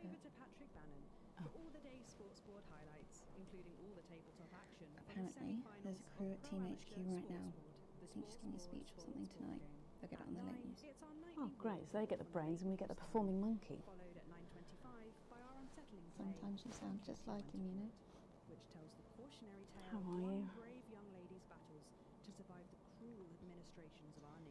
It is what it is. It's in sizes. It is what it Tonight, is. Dr. Adrian Atkinson Blimey I'm will be listening getting to his you teeth into Fiona from Hamble Bambleby, who's 10 seconds, everybody. on the humble biscuit. And that takes us, after the weather and public information, Going in film, 5, to our close down. 4, But first 3. tonight, it's time to join Megan and the team for the National Night. Good evening. This is the National Nightly News. I'm Megan Wolfe. It's the 140th day of war. Our main headlines tonight. Company of Heroes. Skirmishes on land and sea again today as our armed forces tested the mettle of the World Council's illegal blockade. Advance's strategy of multiple small-scale incursions into the disputed zone is certainly keeping the enemy on high alert, unable to work out where or when the next strike will come. Sadly, however, more casualties were reported today. Okay. It looks like that we can still get the rebel ending whether Jeremy lives or dies. Those numbers will I might replay myself at one point to try to get Jeremy to live, but Advance's food programme moved from strength to strength today as rationing depots were opened in the last remaining unfed areas of the territory. The rationing depots have been constructed in record time, and the government's agricultural coordination strategy has seen shelves restocked with increasing regularity. However, with the reported rise in mental and physical health issues since the imposition of the blockade, critics have questioned whether those smaller communities which are only now starting to receive help could have been better and quicker served. 7 days to die. The recent decision to allow those with long-term health conditions to access transition centres has today been declared an overwhelming success. Previously available only to those in their final years, the expansion of the service has been met with relief by the many organisations calling for it to be opened up to the wider community. With dwindling medical supplies leaving many of our most vulnerable facing chronic pain, it can come as no surprise that the transition centres have found themselves stretched to capacity. Populace. More than 11% of the population have thus far failed to register for a team membership card. Who cares about team membership cards? Given that the cards are a legal requirement from midnight tonight. While applications are still open for those who like to run fashionably late, they can expect a few tricky questions from Advance. Street Fighting Man. Spokesman Alan James today announced that Disrupt were responsible for the 2 explosions which rocked the capital's warehouse district last night. Epic. Julia Salisbury condemned the I love attack this on photo what she of them. described as vital medical supplies, as pointless and barbaric. Mr. James commented, Disrupt are strong. How epic they look. It's so funny how fake it is, but it's because great. we're holding the line for freedom. And finally, absent friends. Sad news today as the grave of former National Nightly News host Jeremy Donaldson is vandalised by radical Disrupt activists. The much-loved broadcaster suffered a very tragic public breakdown 10 weeks ago in an incident which ultimately cost him his life. Disrupt spokesman Alan James, whose organisation last week named Mr. Donaldson as the cause's first martyr, described the graffiti as a fitting tribute to a hero of the resistance. Epic. But first this evening, with the war about to enter its 21st punishing week and people hurting up and down the country, I'll be grilling unpredictable Prime Minister Peter Clement in an exclusive interview from his home in Lancashire. That's coming up on tonight's National Nightly News. This is so loud all of a sudden. I want it to be loud, but not ear-blasting loud.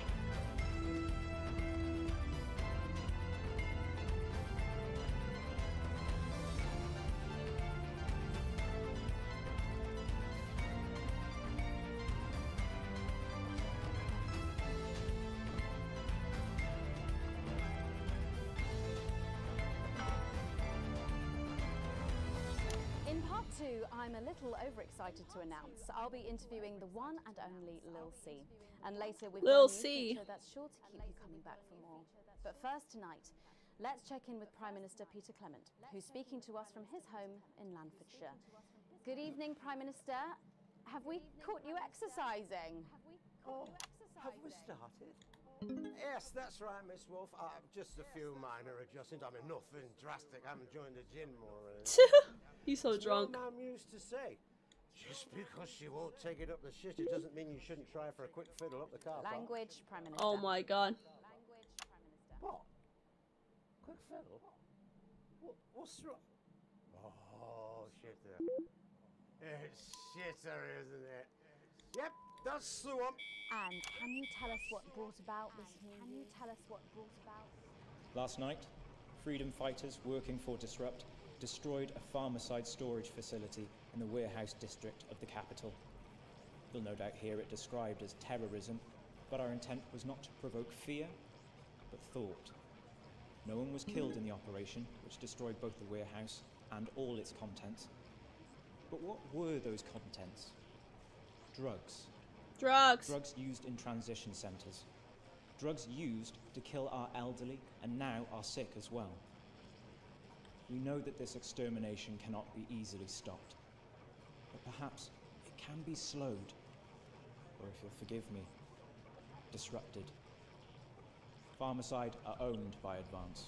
Facts. But then again, isn't everything these days? Advance make the glossy TV adverts, the drugs, the transition centres, and the law. No government should have that much power. The power to choose the moment of your death belongs to no one, not even you. The freedom to die is a myth. The only freedom worth fighting for is the freedom to live without fear, in the way you choose. More and more of you are joining Disrupt every day. Epic! And with 1,000 tiny acts of resistance, we are stepping closer to the inevitable fall of Advance. Today, it is a warehouse. One day soon, it will be the whole system. The rest of the country is grounded. And yet, Julia Salisbury announced today that she'll be visiting Svenland during this year's winter break. Is that really an example? He doesn't look happy. What? Did you know about this, Gail? Did you know about this, Gail? 10 weeks ago, Jeremy Donaldson took control of the national nightly newsroom. He tried to warn us all about the now abandoned top-secret military lab at Grantham Downs. We may never know exactly what was being done there, but Jeremy Donaldson made us look. And this is just one of the reasons he is considered Disrupt's first martyr. Jeremy! Jeremy! I think there's every chance he'd hate that. I only met him a few times in a professional context, and usually he exposed me for the grandstanding fool I was back then, but for some reason I always enjoyed it. I liked him. I liked his wit, his jagged edges, and most of all, I liked his total dedication to the truth. He died for that truth, died as an individual, for freedom. And by adorning his resting place with our colours and our emblem, we will help to keep both him and his spirit of relentlessness alive. Go off. Rest well, Jeremy. You will not be forgotten.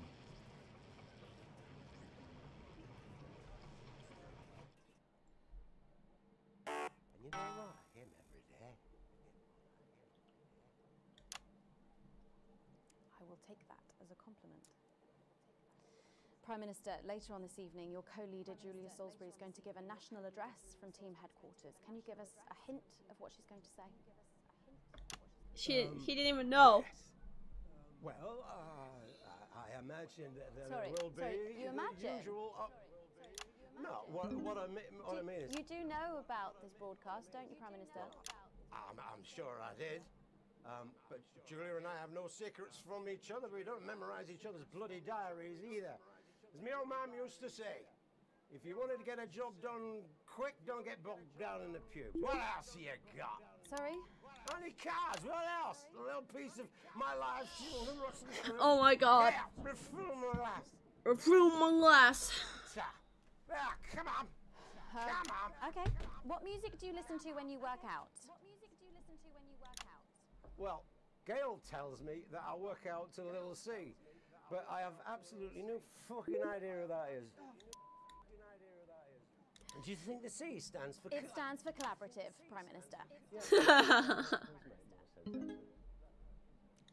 How's rationing affecting you? It's hard, but we get by. You just have to learn to get by on the basics. Take comfort in each other. I've got Mrs. C and many a fine single mum. I want for nothing. Except for a decent night's sleep, of course. Huh? Prime Minister, thank you for joining us. When we come back, it's time for the Culture Spot with Lil C and a world premiere performance of her new song. I genuinely can't wait to hear that. We'll be back after this. 1 minute back, everybody.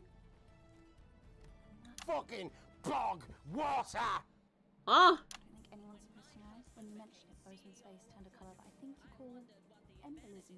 Am I in trouble? Bozeman? Nah, you're like the torture you never had. I suppose the higher-ups might buy it anyway. Who's Lil C? Well, if there's any justice, me. Who's Lil C? Are you winding me up? What? I'm civilized. I read books.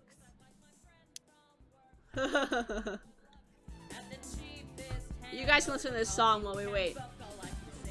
Hey!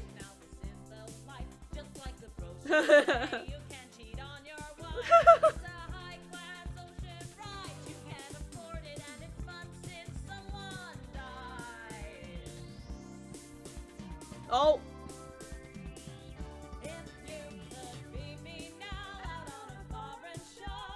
They wish they could afford.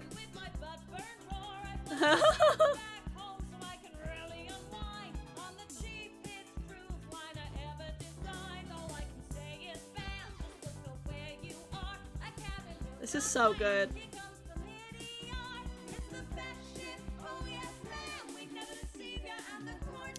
There's no scam. She any good? Nah, of course not. She's dog shit. My kids go mad for her, absolutely mad. Live in 10 seconds. Hang on, Colin, you've got kids. Yeah, I've got about 6 or 7, I think. What? 5, 4, 3. Thanks for coming back. Later, we have an exciting new feature that we just know you're going to love, so stay tuned for that. But first, I'm really excited Little for our next Sue. guest. She rose to prominence as the delightful Susie May in All My Daughter's Children's Men. I forgot this was before a thing. taking the music industry by storm this year with her debut album smashing the chart records at the age of just 20. Let's give it up and welcome Lil C. Oh! So loud. Look at the fucking audio.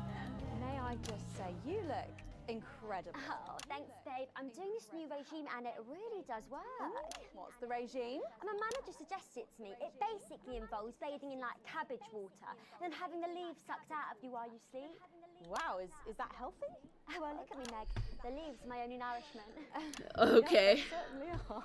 Now, you'll have to forgive me, but I'm somewhat of a super fan, so I'm sorry if I get a bit starstruck. Oh, bless you. Look at how she went from I don't know who she is to wow, I'm such a fan. Oh, that's good to know. That's how you do it. So your first album, F My Face Together, it hit shelves this summer and it just exploded. I mean, what was that like for you? Bonkers, just so weird. I was in all the papers and the magazines. Overnight, I went from that like annoying little girl from that show to that like sexy little girl from that show. Wow, that must have been bizarre. Not really. It was just like any other morning. You know, get up at 5, go on a 4-mile run, have 3 meetings on my cabbage bath, but then only then was my dad actually talking to me. Oh, of course. I mean, the famed country singer, Billy Bob Jean Short. There's nothing that strange about it, Megan. Okay, yes, he may believe that aliens told him to hate women. But there really isn't anything to prove that he's wrong. So, this... I hate women, I hate women. ...to your popularity. I mean, did that change your life? Well, I had to start wearing like nicer underwear, you know, for the paparazzi. But as my manager says, best to make the most of it before I'm 30. Is that right? So what's the album about? So I thought it was about like how pretty and great I am, but actually it's about monetizing youth, I think, or about like promoting an unrealistic standard of beauty or something. Your manager again. Yeah, he says insecurity is an opportunity. Ooh. Epic. Do you think he'd be happy with you telling us all this? Telling you all what? It really doesn't matter what I say here. I'll do my dancing and then this part will all be forgotten about. True. Well, yeah, I mean, we're going to see some of those famous dance moves very shortly because you're going to be performing your new single, aren't you? Yeah, it's from my album Put It In My A Together, and it's Put It In My A Together. My friend let her 13-year-old son join the Go-Getters. He's occupied now. Busy, even. His room's never been tidier. But he keeps notebooks he won't let her read. And sometimes she catches him staring at her. And last week, she found him searching through her papers. Creepy. When confronted, he always had a plausible answer, a good answer. But somehow it's too good. Like it's been prepared in advance. Or possibly by them. We want to know what the news will no longer tell us.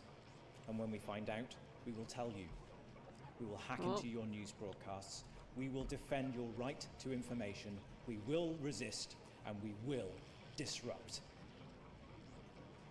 Now the arse. I think things could have been different, you know, like better. But I don't know. I love doing autographs and having somebody dress me and tell me what to wear. Did you always want to do music?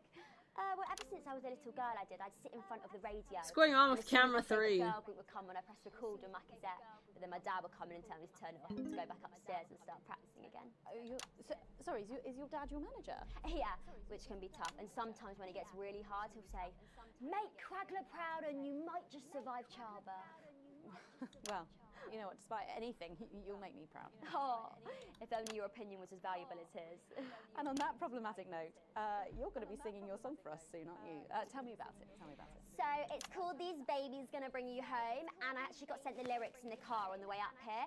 You know what, it's actually alright. And don't worry, all my work is team ability. I don't know how. All right then, well, you can go and get ready for that. We'll see you in a little bit.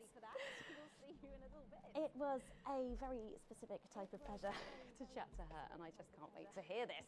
Oh, so here is Lil C with an exclusive first performance of her new track, These Babies Gonna Bring You Home. Take it away. Ladies and gentlemen. Oh my god, her song is so cringe, but it's really funny. The queen of teams. Here to break in your blockades. Lil C. You can tell it's lip sync, which is so great. Like, she doesn't sound like that at all. Oh baby, can't you see I'm hungry? There's a place in me that's empty. I want that meat you're packing. Only you can fill that crack in me. Oh my god. I'm under siege, so come and free me. Ain't no disruption here, boy, I got no agenda. Just want the team and me. No dirty foreign member.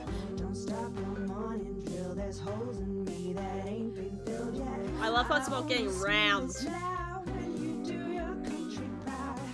I ain't no vicar's daughter. Common Spanish on my border. Quick before I get much older. Tie me down and pour me like an enemy soldier.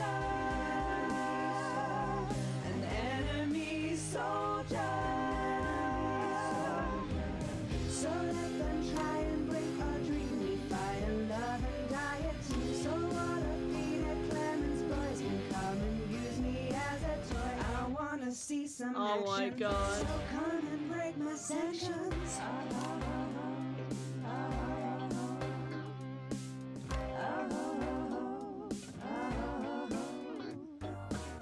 I've been this wild and free since Mama burdened me.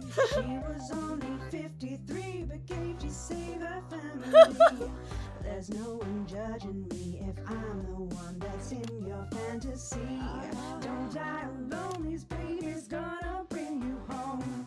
I ain't no vicar's daughter, come and stand. Oh my god, imagine having to sing this for this game. Tie me down and pour me like an enemy soldier. It's really funny. An enemy soldier. So what if Peter Clemens boys can come and use me as a toy and flip me over, grab my hair, rip off my clothes and Oh my god. I wanna see some action. Imagine having to wear 3 layers of clothes. That's what she had to do.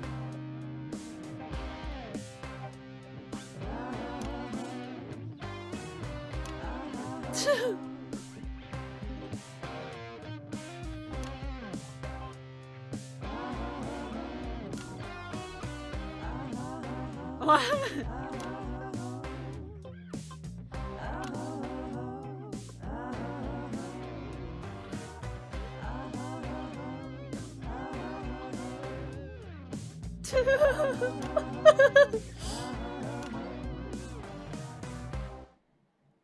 Yikes! Well, if that doesn't distract you from the world outside, I don't know what will. I'd like to thank Lil C Awkward.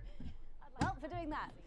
Don't go anywhere. After the break, we'll finally be revealing the new segment of our show that we just know you're going to love. We'll be back right after this. And we're out. Yikes! Can I just say, thank you so much for letting me do this. It really means a lot to me, you know. Yeah. To be able to promote myself on such a mainstream platform like the news. Well, don't worry about it. And you know what? Good luck for the future. Take care of yourself. This industry can be crazy sometimes. Watch out for that father of yours. Oh, no. I manage myself. It's just, you know, for the public to have that certain perspective. You know what it's like. Oh, right. And Michael? Michael? What about Billy Bob Jean Short? Oh, my dad. He's such a sweetheart. We both had the same agents, you know, like it just made sense. Oh my God. Both got our image together. Wow. And Michael, I want to see the revenue Michael! line and get me a G&T before my meeting. I got an achievement actually because I showed you guys Disrupt thing instead, so she missed out on promoting her clothing line on the news. Dog on a log! That's not true. Well, the fact is, Jen, there weren't enough flowers in my dressing room. They were exactly 12, as it said in your writing. Do I look like the sort of person who counts things? Fucking Jeff Algebra. No, not anymore. I'm better than that now.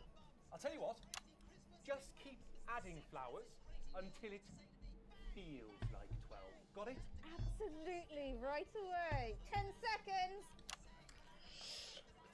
Yikes. This is different though, because Jeff wasn't like this before on the other runs.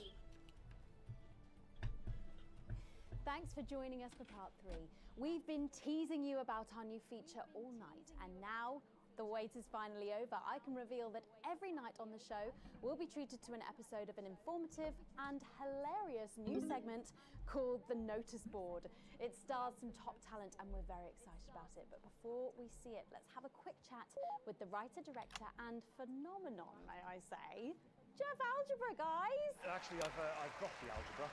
I go by Jeff DePloon now. I remember that, but I don't remember this part with him and the flowers. Well, exactly.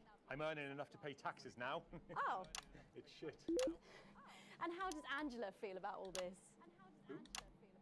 Your wife. Ah!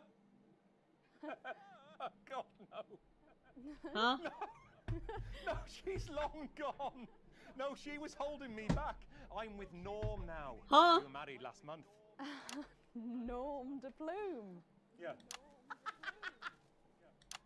She's laughing in his face. And, why did you? What was your inspiration? Oh, well, I received a telephone call offering me 25 grand to write a pro-team sitcom, and I heard my father's voice. It said, Jeff, you listen here, boy. You make hay while the sun shines. You wring every penny you can get out of this. So I wheeled him down to the transition centre, got out my typewriter, what the and started fuck? clacking. Utter shite. And without further ado, let's give it up for the notice board.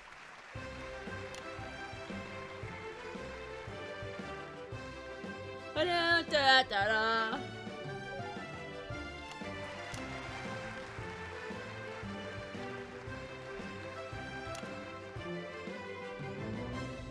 Good morning, Miss Craven.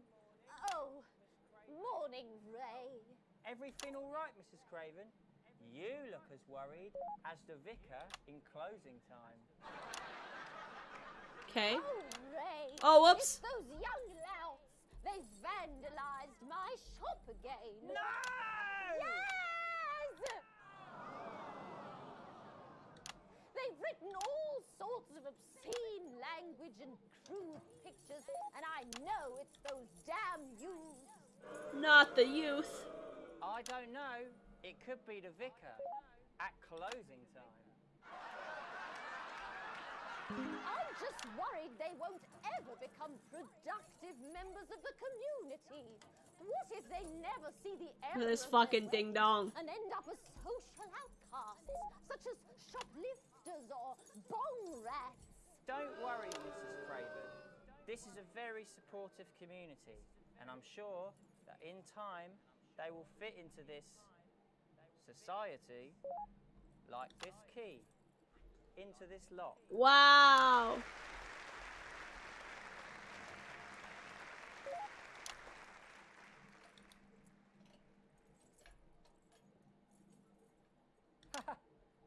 See? Works like a charm. What a lovely way to put it, Ray. Just like that, Look we at can he's unlock their future. Yes, yes. Wow. look at all the letters in my collection today. Look at. I think that one's addressed to me. What? This one? Oh, so you're right. What a fucking knob. Here it is. It's a letter from my granddaughter, Brenda. It's a signed picture of Taylor Lautner. On her maths exam because one of her friends has been helping her. She was always a team player, was our Brenda. What's up, losers?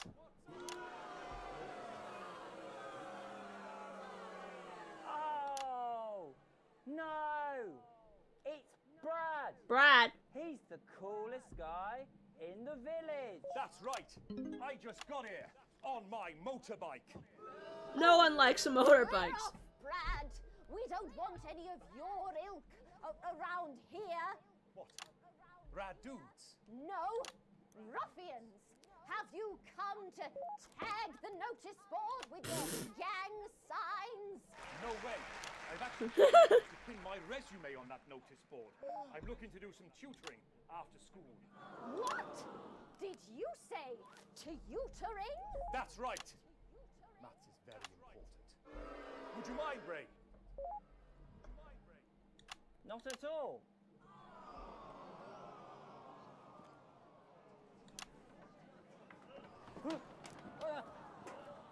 So you, a young person, have been spending your time Oh my God. helping others Cringe. and not just urinating on churches or huffing Who gum pisses glue? on churches and huffs glue? I haven't huffed glue for months. Well, blow me down!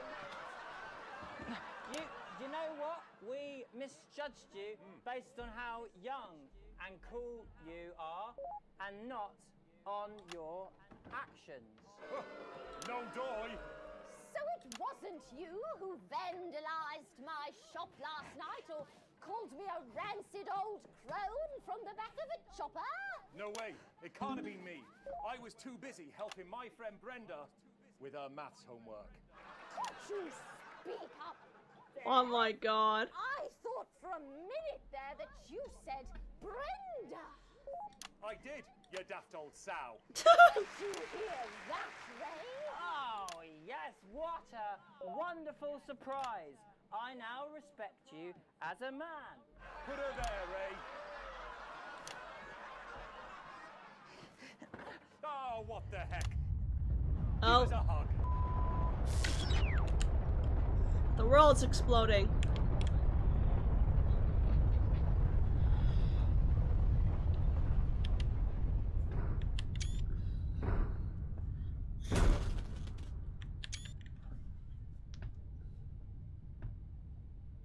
You're ready to die. Okay.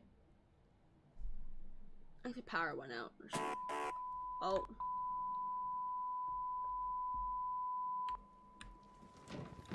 Sorry to interrupt the first groundbreaking episode of the notice board, but we are receiving some breaking news. I'm being told we're picking up reports from across the continent of what appear to be... Oh God. What appear to be nuclear explosions in 4 major cities. Nuclear. Initial estimates put the death toll into the millions. Yikes. I'm being told we're experiencing power fluctuations as a result, so apologies for any interruption to this broadcast for you at home. And apparently we can head over to team headquarters for an emergency broadcast from Prime Minister Julia Salisbury any moment now. Yep, yes, let's go to that now. Good evening, citizens and leaders of the world. Minutes ago, operatives working for Advance detonated nuclear explosives simultaneously in 4 major cities across the That country. is terrifying. We have similar devices in 58 other urban centres. Yikes. And we will not hesitate We are hearing stories of power fluctuations and what could be minor earthquakes throughout the continent. Stand by.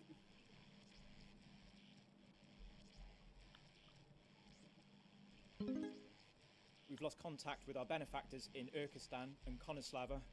All our equipment seems to be resetting.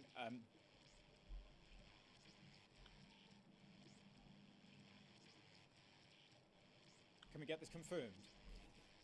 Can we get this verified? I need this verified.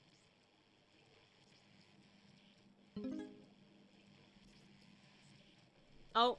I don't know if you can hear me. I don't know if you are receiving this, but if you are, then you have to know. You have to know what's being done. What's being done right now to our neighbours. This is unprecedented. Our government has committed an act, multiple acts of mass destruction in our name.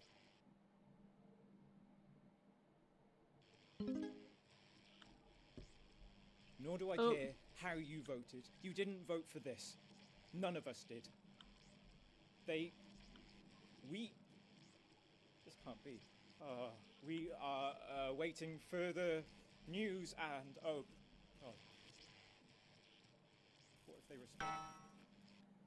We will expect your complete acceptance of our terms by midnight tonight. Thank you. Oof.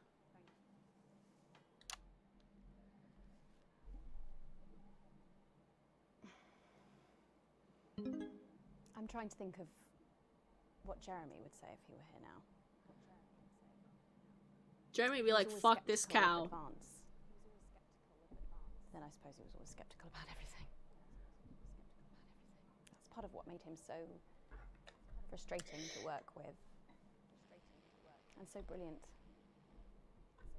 I'm not going to lie, Jeremy, I really wish you were here now. You'd know what to say. You'd know how to bring everyone together. And I don't think you'd be angry. I think you'd see that anger was the engine that brought us here. I think you'd want us to stop, to look around us at the people and things we're so very lucky to have, and to realise what a privilege it is just to be alive. I think you'd want us to spare a thought for those with loved ones who are abroad tonight. And I think you'd be worried about retaliation, but you wouldn't show it. You'd remind us that this country and its people endure. You'd remind us that despite the way you hated how it sounds, we are a team. And I think you'd ask us to go to our loved ones and be with them tonight. But I don't have the words that you had, Jeremy. None of us do. No one ever will. My name's Megan Wolf. Let's make tomorrow better. And we're out. Yo. So,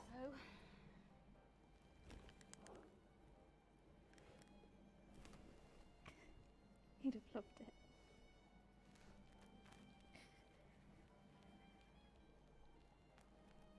Yeah, he would have done, your old bastard.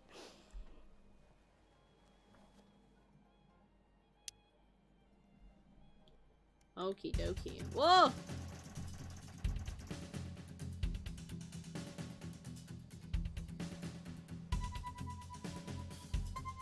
Okay. Give us a lot of fat cash, bro.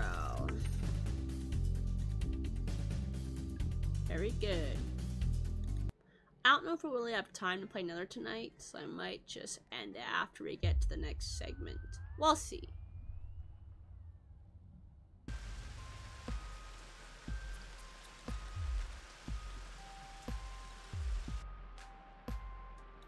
Chris is dead.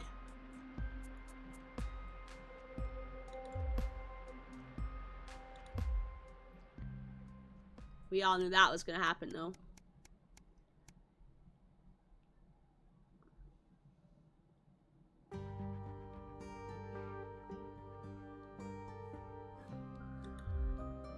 Okay.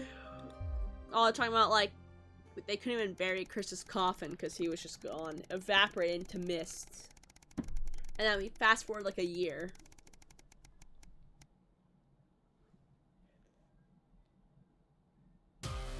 Ah!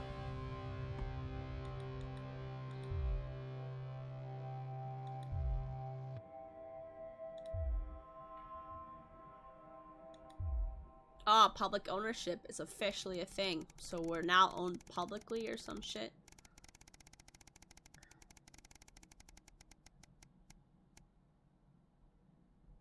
Cheapers, creepers.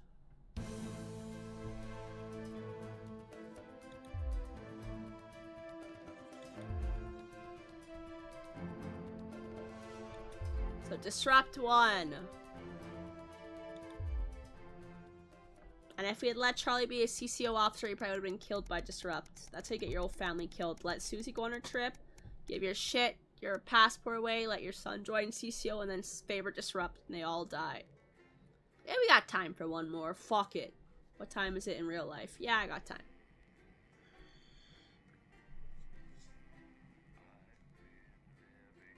Once it loads. There we go. The uprising! Year and a half since Liberation Night. Alex? Are you receiving? Calling. This is Alan James. There we go. The revolution starts tonight, Alex, and we need your help.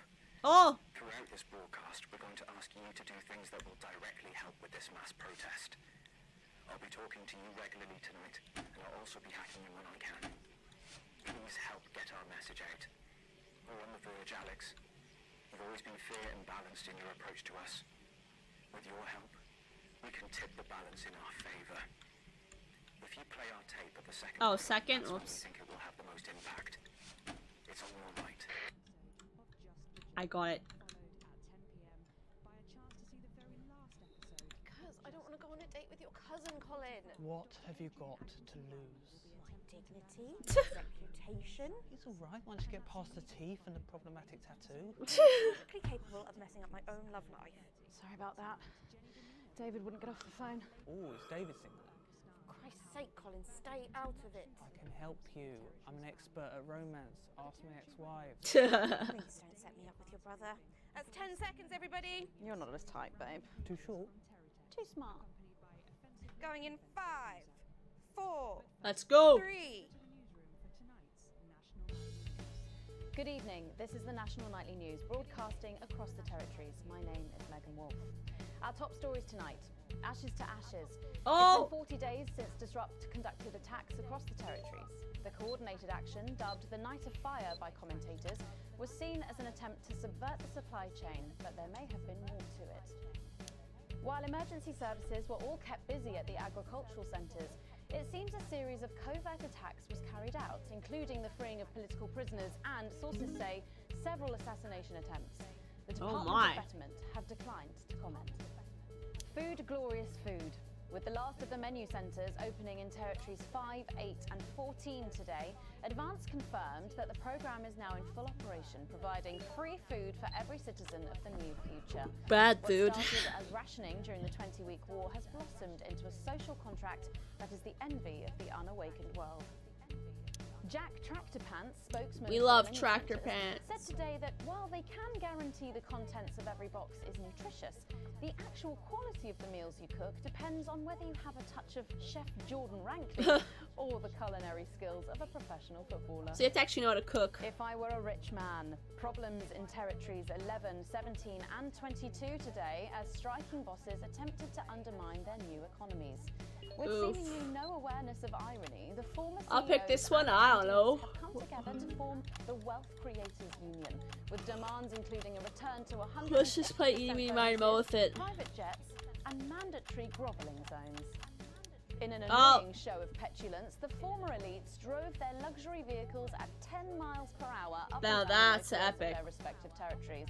The coordinated protest of elites inconvenienced several 100,000 of their employees. Some fun now. Signs of ever more resistance to Advance's radical policies today. Epic. As popular resistance movement Disrupt extended their reach further across the territories. The organisation's emblem appeared in every major city across the territories last night in a well-coordinated publicity stunt, which has seen them dominate the headlines.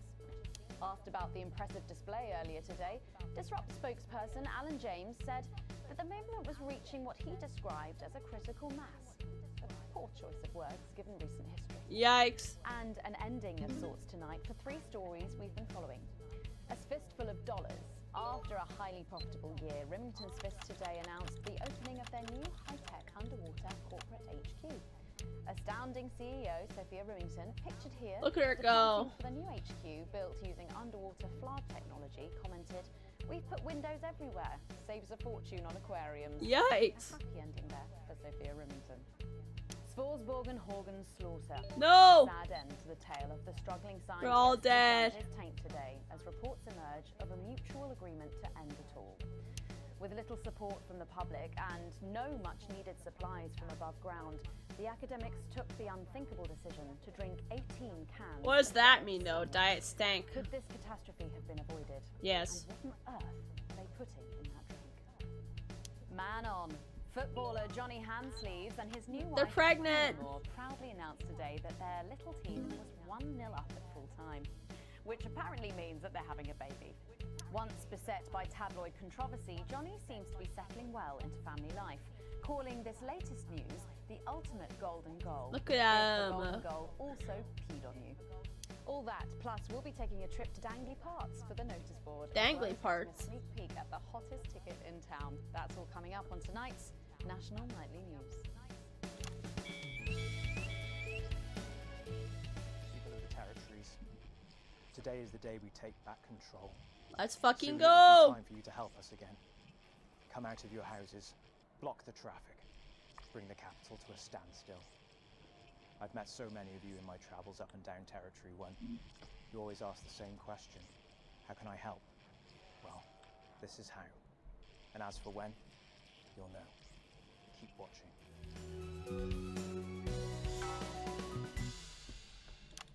But first, 500 days after the loss of a fine leader and a great man, the start of tonight's programme is dedicated to remembering and celebrating the life of Peter Clement. Patrick Bannon is live from Parliament Park, where Julia Salisbury will be breaking ground on what will soon be a memorial garden in Peter's honour. Epic. Listening to that old bitch lying through her teeth about missing that poor bastard. Patrick. I don't know what I'm going to do. We're live. Because I'm not being funny. Things were better with Peter, weren't they? Patrick. They were, and I don't mind saying it. They were, because he held her back. But now there's no stopping her. Hello, Patrick. We're Of live. course, can't say that, can I, Francis? No, not with public ownership. No, with public ownership, you can't say anything. Oh, these God. days. She's lost it, mate. She's completely off the rocker. I heard from an aide that... Hello, Megan. You join me here live from the what? Hello, Megan. You join me here live from the what? Oh. Seems like we've lost some signal there for a moment. Well, we will be going live to that groundbreaking ceremony just as soon as Fucking Patrick. Meanwhile, let me just say, What a I Chad. think the memorial gardens are going to be gorgeous. I've had a sneak peek at the designs, and Alana Marsh has done a fabulous job. Oh, okay, all right. It seems like we have got the signal back. We can now go live to Patrick Bannon in Parliament Park. Patrick. Thank you, Megan. I'm Patrick Bannon. Like how she's just like, okay, we'll pretend to be Patrick. Here. Apologies for the technical difficulties there, but any moment now, Julia Salisbury will step out on stage behind me. Alex, Bozeman here. The boys in editing have just informed me that the eulogy footage isn't fully cut together yet. You're going to have to do it on the fly. For goodness sake, make sure you make it look good. Slowly gathering since this afternoon. This is Alan. You can undermine them here and help us win hearts and minds. Make him look bad, Alex. I'll pick the worst footage physically possible. And it seems like the ceremony is getting underway. Here is Prime Minister Julia Salisbury, the picture of elegance, to begin her address. Good evening, fellow teammates and friends. 500 days ago, all of our lives changed irrevocably. Still reeling from the triumphs and tribulations. Wonder whose of backyard Liberation they Night, did this in. Another great loss befell the people of these newly united territories. The loss of a leader, a statesman, a dear friend, and a hero. Peter Gordon Clement. Peter's death at the age of just 62 was announced by the team on the 24th of December, just 6 weeks after Liberation Night. Born to a working-class family on a housing estate in Rotherham, Peter first trained as a carpenter before getting his start on television. He's drinking. First moving and building scenery, and then developing into the personality that we all knew and loved so much. Just the Job first hit our screens over 25 years ago, running for 11 series, winning multiple awards. Oh my God. Audiences up and down the country. Peter taught us, all of us, not to be content with the way things are. Not to accept inequities, no matter how small. But he also taught us what it took to fight them. He's literally trying to fight them. Integrity, empathy, and hard bloody graft. Across a career spanning 3 decades. Oh my God. He's known for shows including Wake Up, It's Saturday, and much later, late night chat show PT, which at its peak drew millions of viewers. Peter was by no means a saint. Trust me, he once told me he had more regrets than he'd had stolen dinners. He always did have a knack for a turn of phrase. But it speaks to the strength of his character that he chose to share with us his mistakes alongside his achievements, his faults as well as his talents. Peter had the heart to give it all he had for the people of these United Territories. He's flipped us off. It's estimated conservatively that Peter Clement uttered over 1.5 million swear words during his career, though some sources put this figure well in excess of 2 million F-bombs alone. Gripped by illness as he was in the She's just yelling at her face. Liberation Night, he wasn't the man we loved. But his eyes still twinkled with that familiar joy for life, that spark and wisdom of a life lived for others. Shut up, I'm on the phone. Died from apparent liver failure after suffering from the long-term effects of alcohol abuse. I first met Peter nearly 20 years ago, moments before I was supposed to give a speech. Not unlike this one, actually. Only I'd spilt coffee all down myself, and I was young, nervous, desperate to be liked, and from behind me I heard, "Christ, pet, you've either pissed your kecks or sprung a leak, but either way you got a problem." And before I could even say a word, he stripped off his dry trousers and like insisted annoyed. I took them. Oh! That was the sort of man that Peter Clement was. Kind, compassionate, sensitive. Just chugging him back, bro. A natural leader. But mostly a good man.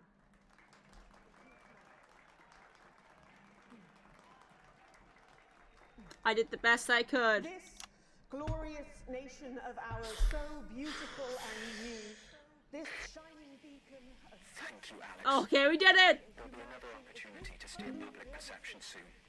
It's really starting. You'll know when. His accomplishments, the future he forged, the boundaries he pushed. To me, he'll always be the man in his pants cheering on a stranger at the back of the conference. It is my I thought she was going to say she'd always be the man shitting his pants. The Peter Clement Memorial Garden. Should we see if we can get a countdown going? Everyone with me? 10, 9, 8, 7. Oh! Now, Alex, control the message. Mom, we have to get... I'm not leaving, I can't! Oi! You two, come with me! Don't panic! You're hurting me! Well, stop resisting then! Stop resisting and we'll let you up! I'm not resisting! Ah! Fuck What are you doing? I'm not resisting! You all saw! I'm not resisting! Take brutality! Turn the camera off! National Night News. We have the right to be here. I said turn the fucking camera off! Who the fuck are you? Oh, I can't hear you. I can't hear anything. Yes. Medics are coming. You sit down. No, I can't hear you. I'm from the National Nightly News. Well, then you can consider this payback. Salisbury's still here. Julia Salisbury! You were just... Target approaching Songbird. More than 10! Target armed. Target armed. Haven't you done enough? Look around you. Fucking time. Your precious freedom looks Oh. like it's on the fire. People on territory one, rise up. Take to the streets. The time has come. Stop fires. Break windows. Draw them out. They can't stop us all. I like this guy. Lower your weapons. Location secure. Lower your weapons. Come on, get out there. What are you doing? Come on! Will you turn that off, please, sir? I said, please turn that off. Shocking scenes. Sorry, Megan. Is this not enough? You've just seen them execute unarmed civilians. People like you and me. So why are you watching this? Why are you not in the streets with us tonight? What will it take for you to get up and be a part of this? March on team headquarters. Fuck Storm 'em. the building. Demand elections. Demand answers. Be what you were born to be. The once and future free. That means by now. Don't go away. We'll be back after this. We'll be back after this. Does anyone know if everyone's Thank you, Alex. From all of us. Yo, we're doing it. Boom, boom, boom. Yeah, after this segment, we'll end the stream, but I've got a bit extra time tonight, so. There's a revolution happening outside, and we're off to Dangy fucking Park. That's journalism, apparently. We get set for the next sequence. We did it. Well, things are going pretty well for us. Sales are through the roof. So we thought what better way to celebrate than to go back to where it all started. Unnecessary collections and companion magazines. Join today and you can receive a private education, an unbearable sense of entitlement. Look at him. Your own initials. You'll also get this.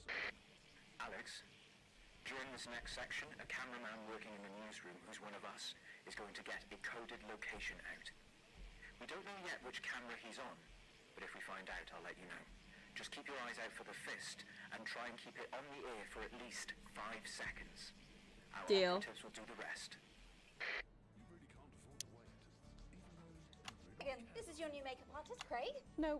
What? No. 10 seconds, everybody. Sorry, Craig. It's a no. Okay, we are going in 5. Craig, 4, no. 3. Welcome back to the National Nightly News with me, Megan Wolf. Very shortly, we'll be heading on over to the final episode of what has quickly become a hugely successful feature, the notice board. But before we do, let's chat with Philippa Radin. Tell me, why do you think the public love the notice board so much? It's real. There, I said It's not. It connects with people. You know, people look at us and they say, those are real people struggling with real problems. That's a really interesting point. Yeah, I mean, I was saying to my PA secretary as I got out the limo, I was saying, it's good for people to see normal, authentic people like them on TV. People like you. Yeah, precisely. Unfortunately, then I was interrupted by some dreadful wretch who wanted an autograph, but a swift kicking from security soon put him back in line. Yes, well, I think it's really good that our screens are filled with such relatable stories. So, the notice board is coming to an end after a sensational time at the top. What do you think has made this show so successful? It's a combination of so many things. I mean, it just my sucks. Hard work, my talent, my look. Wow, you really have a lot to thank you for. Hey. You're welcome. Cringe. We've just heard our man's on camera 4. I have a real sense of responsibility now. You know, a sense I've been... Get back to the interview, Alex. Something precious, and that I should use that platform for good. Yeah, I think that's really important, that we should use this platform to do good in the world. I agree. That's exactly it. So I've decided to help as many... Excellent work, Alex. That's the location shared. Next, you'll need to give them the go. Is that better access to education, or reducing child poverty? No, by adopting as many as I can get Ow. my hands on. Oh, okay. How many? Why? how many Imagine children just do you children adopting a bunch of children as if it was like pets. In the late 30s. Goodness, that is a lot of children. Yeah, once we finish putting them into the guest room, I'll have to put a futon in the laundry cupboard. Oh, you really are some sort of hero. Hey, I live a privileged life. Yikes. What can I say? I mean, any child I can take on is a child rescued from suffering. Is it though? Poor children. Were their lives really that bad before? Oh, they're Northerns, I presume so. Yikes. Yeah, it's shocking to think actually that only 1 in 10,000 children have a celebrity parent. I'd never thought of it that way And before. I'm doing everything I can to fix those numbers. What do you think it is about your life that's so desirable then? Well, it's mainly shame and panic interspersed with expensive bottled water, so actually, if anyone wants to, I'd happily trade. Yikes. That I can relate to. Right, you better go off and get ready. That was Philippa Radin sharing some thoughts about her lifestyle. I think it's really important to stay grounded and keep everything in perspective. Clearly, not everyone else agrees, but that's Yeah, enough from that's me. true. Let's go now over to Dangly Parts for the final ever episode of the Notice Board.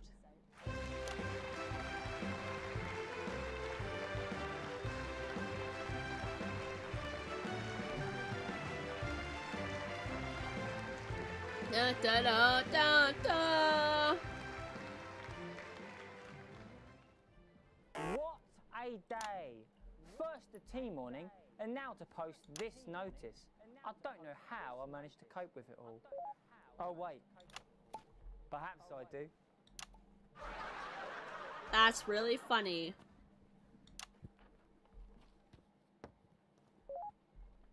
Oh! By St. Barnabas, what on earth is all this? Freeze, dirtbag! Oh, Laura, it's you. Oh my god. I thought for a moment you were a knife-wielding mugger or stabber. No, I'm afraid not. It's just me, a community cohesion officer, responsible for keeping crime at record lows. Of course. Keep forgetting that thanks to you and your colleagues, violence on our streets is a thing of the past. What's all this, Vicar? I know! It's a disgrace. Somebody... It's time for the go code. Give us 3 boos in a row, Alex. That will start the pincer movement. We might just pull this off. Push forwards! 3 boos, Alex. Careful, Vicar. It looks heavy. Ha! They don't call me the Right Reverend. Ripped for no reason. Yes! I'm just shaking that ass. It's no good. It looks like all those crucifix classes were a waste of time. Perhaps you, a young CCO, would be able to move it. 2 for 2. Fantastic.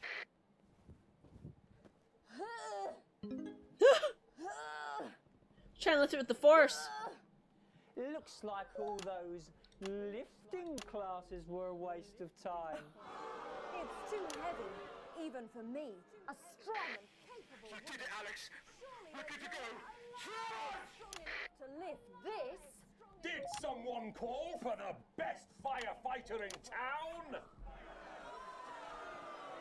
Hi-ya! Jeepers. Well done, Captain. Well, if he was hit like a You're grandma. so much stronger than us. Especially me, the weak old man. It's the least I could do for my community.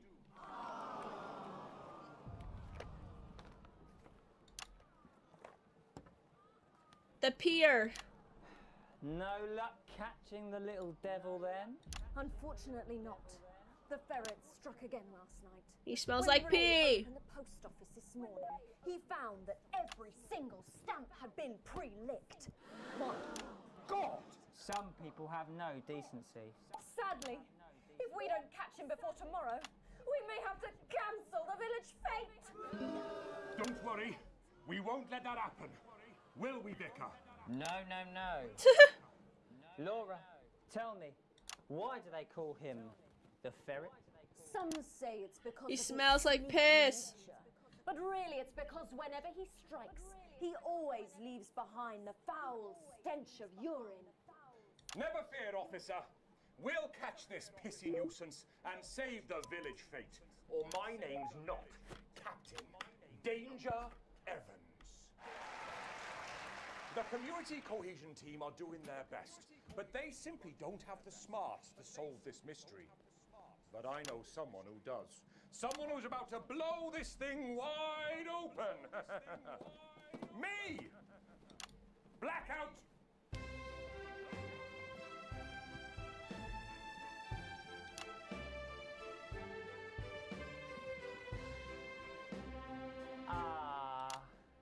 It's the morning of the village. That's fete. them saying it's morning time. Theatrical convention. That's exactly how I wake up in the morning. Goes to plan.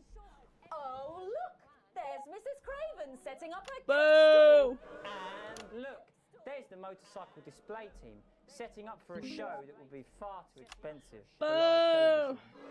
I'm going to set up the coconut shy. What are you doing, Vicar? Pissing. First, I'm running the tombola. Then I'll be selling forgiveness for Epic! Aren't you judging the jams? I couldn't possibly. Well, that sounded like Mrs. Craven. Looks like someone sucked all the jam out of her donut. That's funny. Damn ferret has struck again! Whatever are we to do? Although I'm very competent, I have no idea how to solve this case. Epic. I guess we'll just have to cancel the fate. Yay! Right there. Ferret. Me? Have you been drinking from the fire extinguishers again? Not you. The Vicar. No! What you're talking about? Admit it. You wanted the village fete cancelled so you could have the day off, didn't you? I already have to work Sundays. I shouldn't have to work 2 days a week. What? But how did you know? Well, my first clue was the He smell. stinks of Yes, piss. I do smell of urine. Next, I noticed that the vicar's tongue was particularly dry, almost as if he'd been licking thousands and thousands of stamps. Or perhaps eating Mrs. Craven's baking. Yikes. Which brings me on to my third clue. The vicar said that he had no more room for jam. Almost as if he'd had his fill. Precisely. But you managed to figure it all out from that? Well, I also found this at the scene. The Bible. That proves nothing. No! Him out of here, officer! You did it, Captain. You could say you ferreted him out. Boo! Hey, come on. Let's go and have a party in my massive garden. I am doing well. Thanks to you, we're all doing well.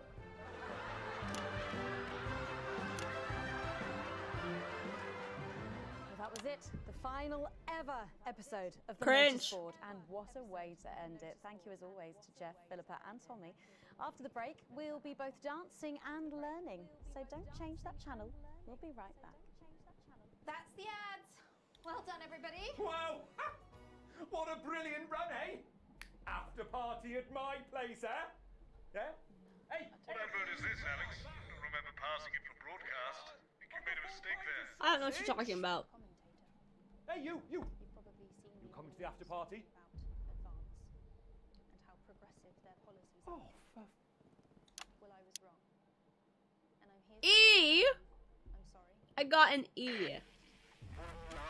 But it's a green E, so is that a good thing? One of the guests in the last section is working with us. You'll be asked to censor on our behalf.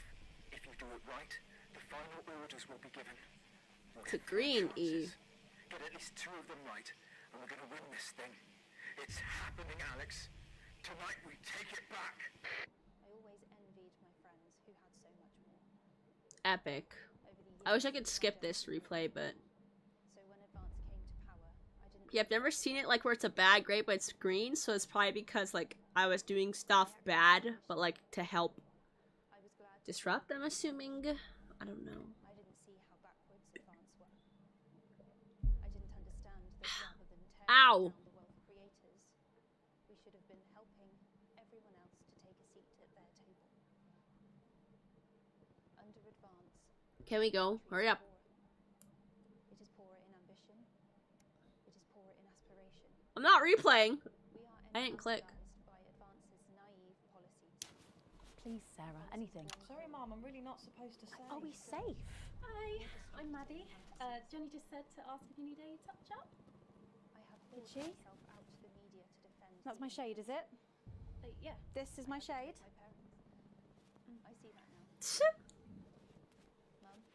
If Jeremy were here, he would have slapped this hoe up. Jenny now. Sorry about that, Sarah. Nothing you can tell me. At all, like at all. They said no one's died, that's all I can say. 10 seconds. What's wrong with you? She is in tears. Ugh. Going in 5, 4, 3. Welcome back to the National Nightly News. Later in this segment, we're hoping to be able to go back to Patrick Bannon at the scene of tonight's shocking Disrupt attack. But first, I'm delighted to be joined by the cast of the smash hit musical. Oh, this fucking song. I'll be speaking with the They talk cast about in a having moment. kids is First, bad. Let's take a look at them in action. Please give a warm National Nightly welcome to the Novaries.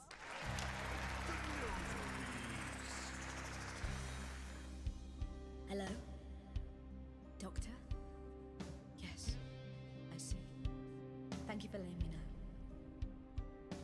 I have a decent life. I'm a happy, loving wife. And my job is well paid and fulfilling. I have a husband, John. He's due home soon, won't be long. And I have to tell him something that is absolutely chilling. We share coffee in the morning and we make love every Crazy. day. We take time alone together to talk and laugh and play. We prioritize our needs. We do charitable deeds. But the flowers of a happy life are now beset by weeds. I'm home. Oh, darling John. Oh, dearest John. There's something very wrong. I've just had a conversation with our doctor, David Wong, so please be seated. This news will make you feel defeated. The scans revealed a lump. You poor unlucky chump. Is it cancer? Worse, oh, John. We're having a baby. This is so fucking dumb. How can this be? Oh, woe is me. Why has this happened to me? I always wear 2 condoms for the maximum of Safety in our tiny flat. We built a peaceful habitat. Now our lives are fucked. We're having a baby. Now you can't have any wine at book club. That's not true. There won't be any time for foot rubs. Now your hair will stink of weed. And you'll start to disagree. And forget about that holiday in Territory 3. No more waking up at 10:30. Okay, that's true. In fact, you're never going to get a good night's sleep again. No more snap decisions to go on to a club. You'll be lucky if you even make it out to the pub. Why can't we be more like our gay and lesbian jobs? The only glue they have to deal with comes from personal bumps. Ew. Now when I take a sick day at home, The parasite won't leave you alone. how he's wrong. We're our top priority. Oops. I look after you, and you look after me. Fuck this. Ain't no trouble. Some of them I just can't get no matter how hard I try. I try. No one wails and no one walls. No one draws things on the walls. A happy husband. A wonderful wife. We got a childless life. We're having a baby. We're having A baby. changing nappies daily. We're having a baby. No more weekends by the coast. Now your kid is uppermost. It's more than a passing craze to have childless days. We're having a Baby. Drink thrown everywhere. Death trap toys at the top of the stairs. Every parent prays to have a childless baby.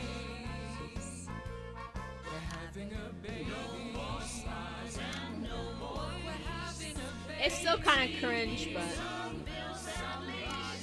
he should have stopped having sex.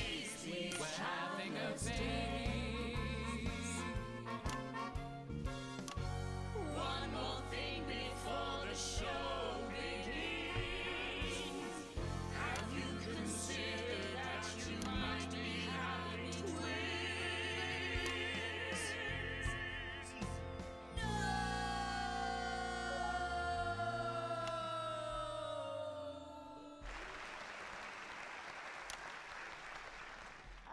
Amazing. The Novaries there, treating us Cringe. to their opening number from Elegy for a Childless Life, which is currently the hottest ticket in the Capital Theatre District. And we'll be touring the territories later this year. Right then, come on you lot. Come on down, let's go. Don't be shy. Hello. Hi, Megan. Hi. It's an honour to be here. Oh, really? Are you fans of the show? Yeah, it used to be. Well, listen, let's get stuck in. Your amazing musical. Now, I mean, not only... Now you gotta pay attention and make sure you do censor the right perform stuff. the show every single night. With matinees on Wednesday and Saturday. Right, but you're also the show's creators, am I right? Well, everyone contributed their ideas, and then some of us went away and did the actual work on the script. But no, it's very much a team effort. Oh, that's fantastic. How rude of me. I've not introduced any of you. I'll be the one being replaced next. Let's go down the line, shall we? Hi, I'm Jack. Jim Blunt. Pleasure to be here. Jennifer Boram Woodley. Hello, I'm John Satley. Used to be in the business professionally. My name's Jill, with a J. And I'm Janet. I'm the youngest. Cringe. That's incredible. And you were all friends previously. I mean, what a coincidence, right? with your names beginning with a J. Oh my goodness, guys! Our names all begin with J. Oh God. What if we never noticed that? Because you haven't typed them out 1,000 times? You knew? Why didn't you say anything? I thought we all knew. It's bloody obvious, isn't it? I just thought we were doing a funny thing where we never mentioned it. And I believe as well as being friends, you're also couples. In real life as well as in the show. Well, not exactly. I'm not married to him. I'm with Janet. And I'm with John, you lucky bean. Jim and I are married. 4 fabulous years. Well, that must make for some confusion in the rehearsal room. Oh my You should God. have seen the first draft.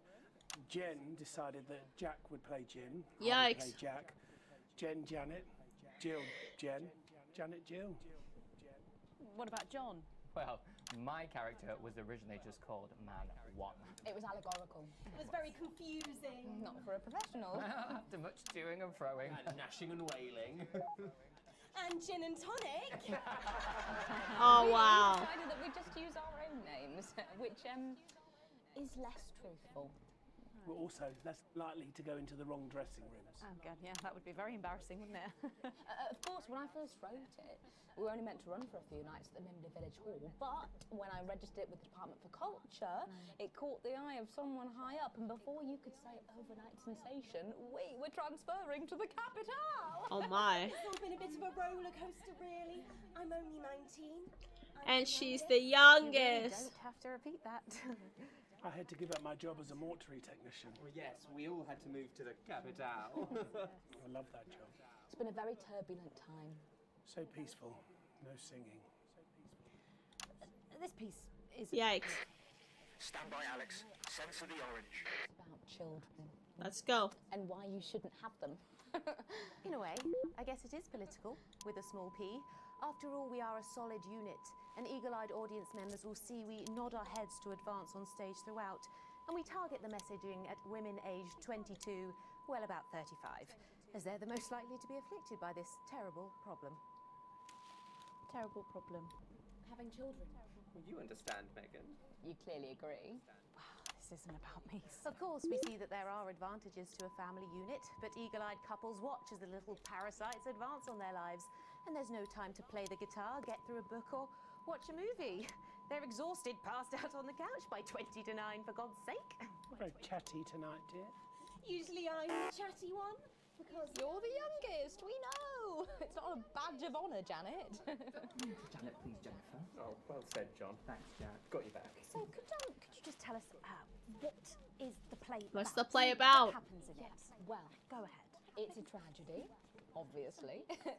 Jennifer, myself, and John have their child, and then the story charts the downfall of their hopes and dreams. And there's lots of singing. And dancing. A lot.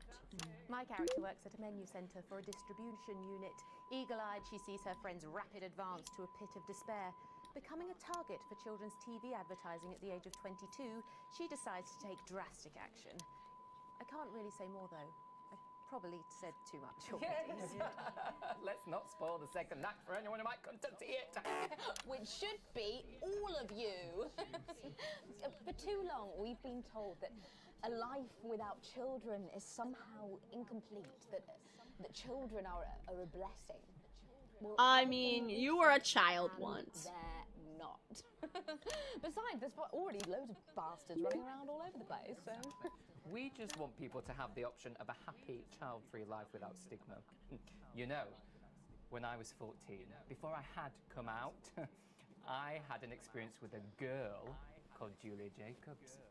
She was an experiment, I guess, you know, a chance to dip my toes into the... Fascinating. Well, thank you all so much for coming in tonight. I really hope you keep them dancing in the aisles for many performances to come. The notary's there. And I am pleased to say we can now go back to Patrick Bannon to get the latest from the scene of tonight's horrific events. Patrick, are you okay? Thank you, Megan. This is Patrick Bannon reporting from the scene of tonight's devastating and symbolic attack tonight this evening. An attack which I myself have been found myself caught up in. I'm still a little dazed and a little deaf, Megan. So I hope you'll forgive me if I seem that it's time to speak with the Prime Minister. Mrs. Salisbury, that's you. You're still here. Prime Minister. I couldn't leave, not when there were people that needed help. Any team player would have done the same. I don't deserve praise for being human. Yes, no accolades here. Or Palisades. Palisades, lemonade. So, is the situation now, are we safe? Yes, the security services performed their duty. That seems like a lie. And I would like to assure the public that although there have been some injuries, there were no civilian deaths here this evening. Oh, that's good news about the Sorry, did you say no deaths? That's right. No civilian deaths. Just the 4 disrupt terrorists curtailed by law enforcement who were, as always, so cohesive. If I may, I have a message for your viewers. Of course. The camera, there's the speak there, on the camera there. Stay at home tonight. Do not become another casualty of war. Disrupt have had their moment, but as the dear departed Peter Clements once famously said, it ends today. Thank you, Prime Minister, for those strong words of strength. Back to the studio. Megan, now in the studio with Megan Wolf now. Patrick Bannon there, bravely reporting from the front line of tonight's horrifying bombing. Maybe you need to get checked out, Patrick. Well, that brings us to the end of tonight's National Night News, but before we go to tonight's National Night News... Victory is in sight, my friends. You to have smoke. mobilized. You have come together. From our agents at the television networks risking arrest and getting those words to you, to the many hundreds and thousands gathering to invade team headquarters. As I speak, we are turning the tide, and it is time for change. Tonight we topple their regime, and we also silence their mouthpiece. Channel 1. Time to wake up. Out from the shadows, and they are not the overwhelming force they would have you believe. The military have been actioned, and well, it's pretty scary out there tonight, so stay at home and stay with Channel 1, because the team has assured this programme that the turbulence will soon be over, and we can once again focus our minds on building the new future Yikes. with equality, fairness, and resources for all. My name is Megan Wolf. Yikers! And we're out. Damn it, Alex. Tonight is the beginning of the fall of France. Let's see. They got him.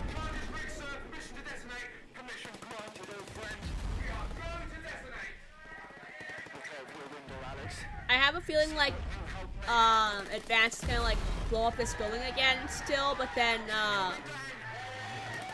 because later on we get more opportunities to show that, like, Disruptor's still alive, and then Alan shows up, blah, blah, blah. That's exactly what's gonna happen this time again. Oh! No!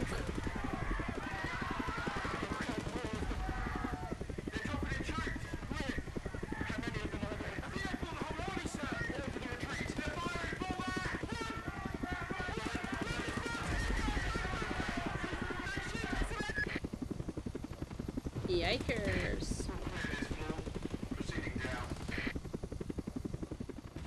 Well.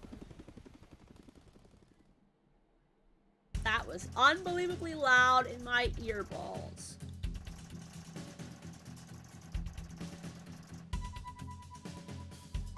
That's a war crime? True. Channel 1 broken. Okie dokie. That was a war crime? Yeah. Yeah.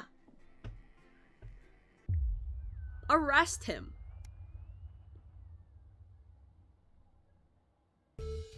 Anyway, we're gonna stop right there before I get too far ahead of myself. Killing, surrendering people is a war crime. Yeah, I know. That's, like, literally the point. That Advance is, like, a Stalin government, kind of. Where they want dictatorship and, like, complete control. That's literally, like, the whole idea. But, anywho, 4-hour stream when I have time for it, when my back won't fucking die.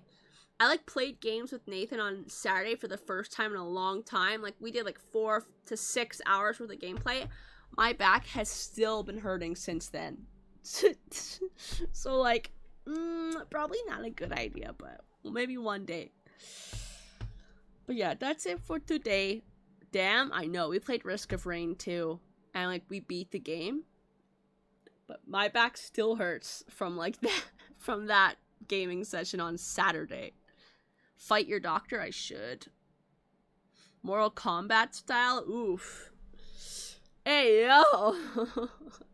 It's okay, guys. Potentially on Monday of next week, 1 week, I might have a new doctor. Pray for me if you pray.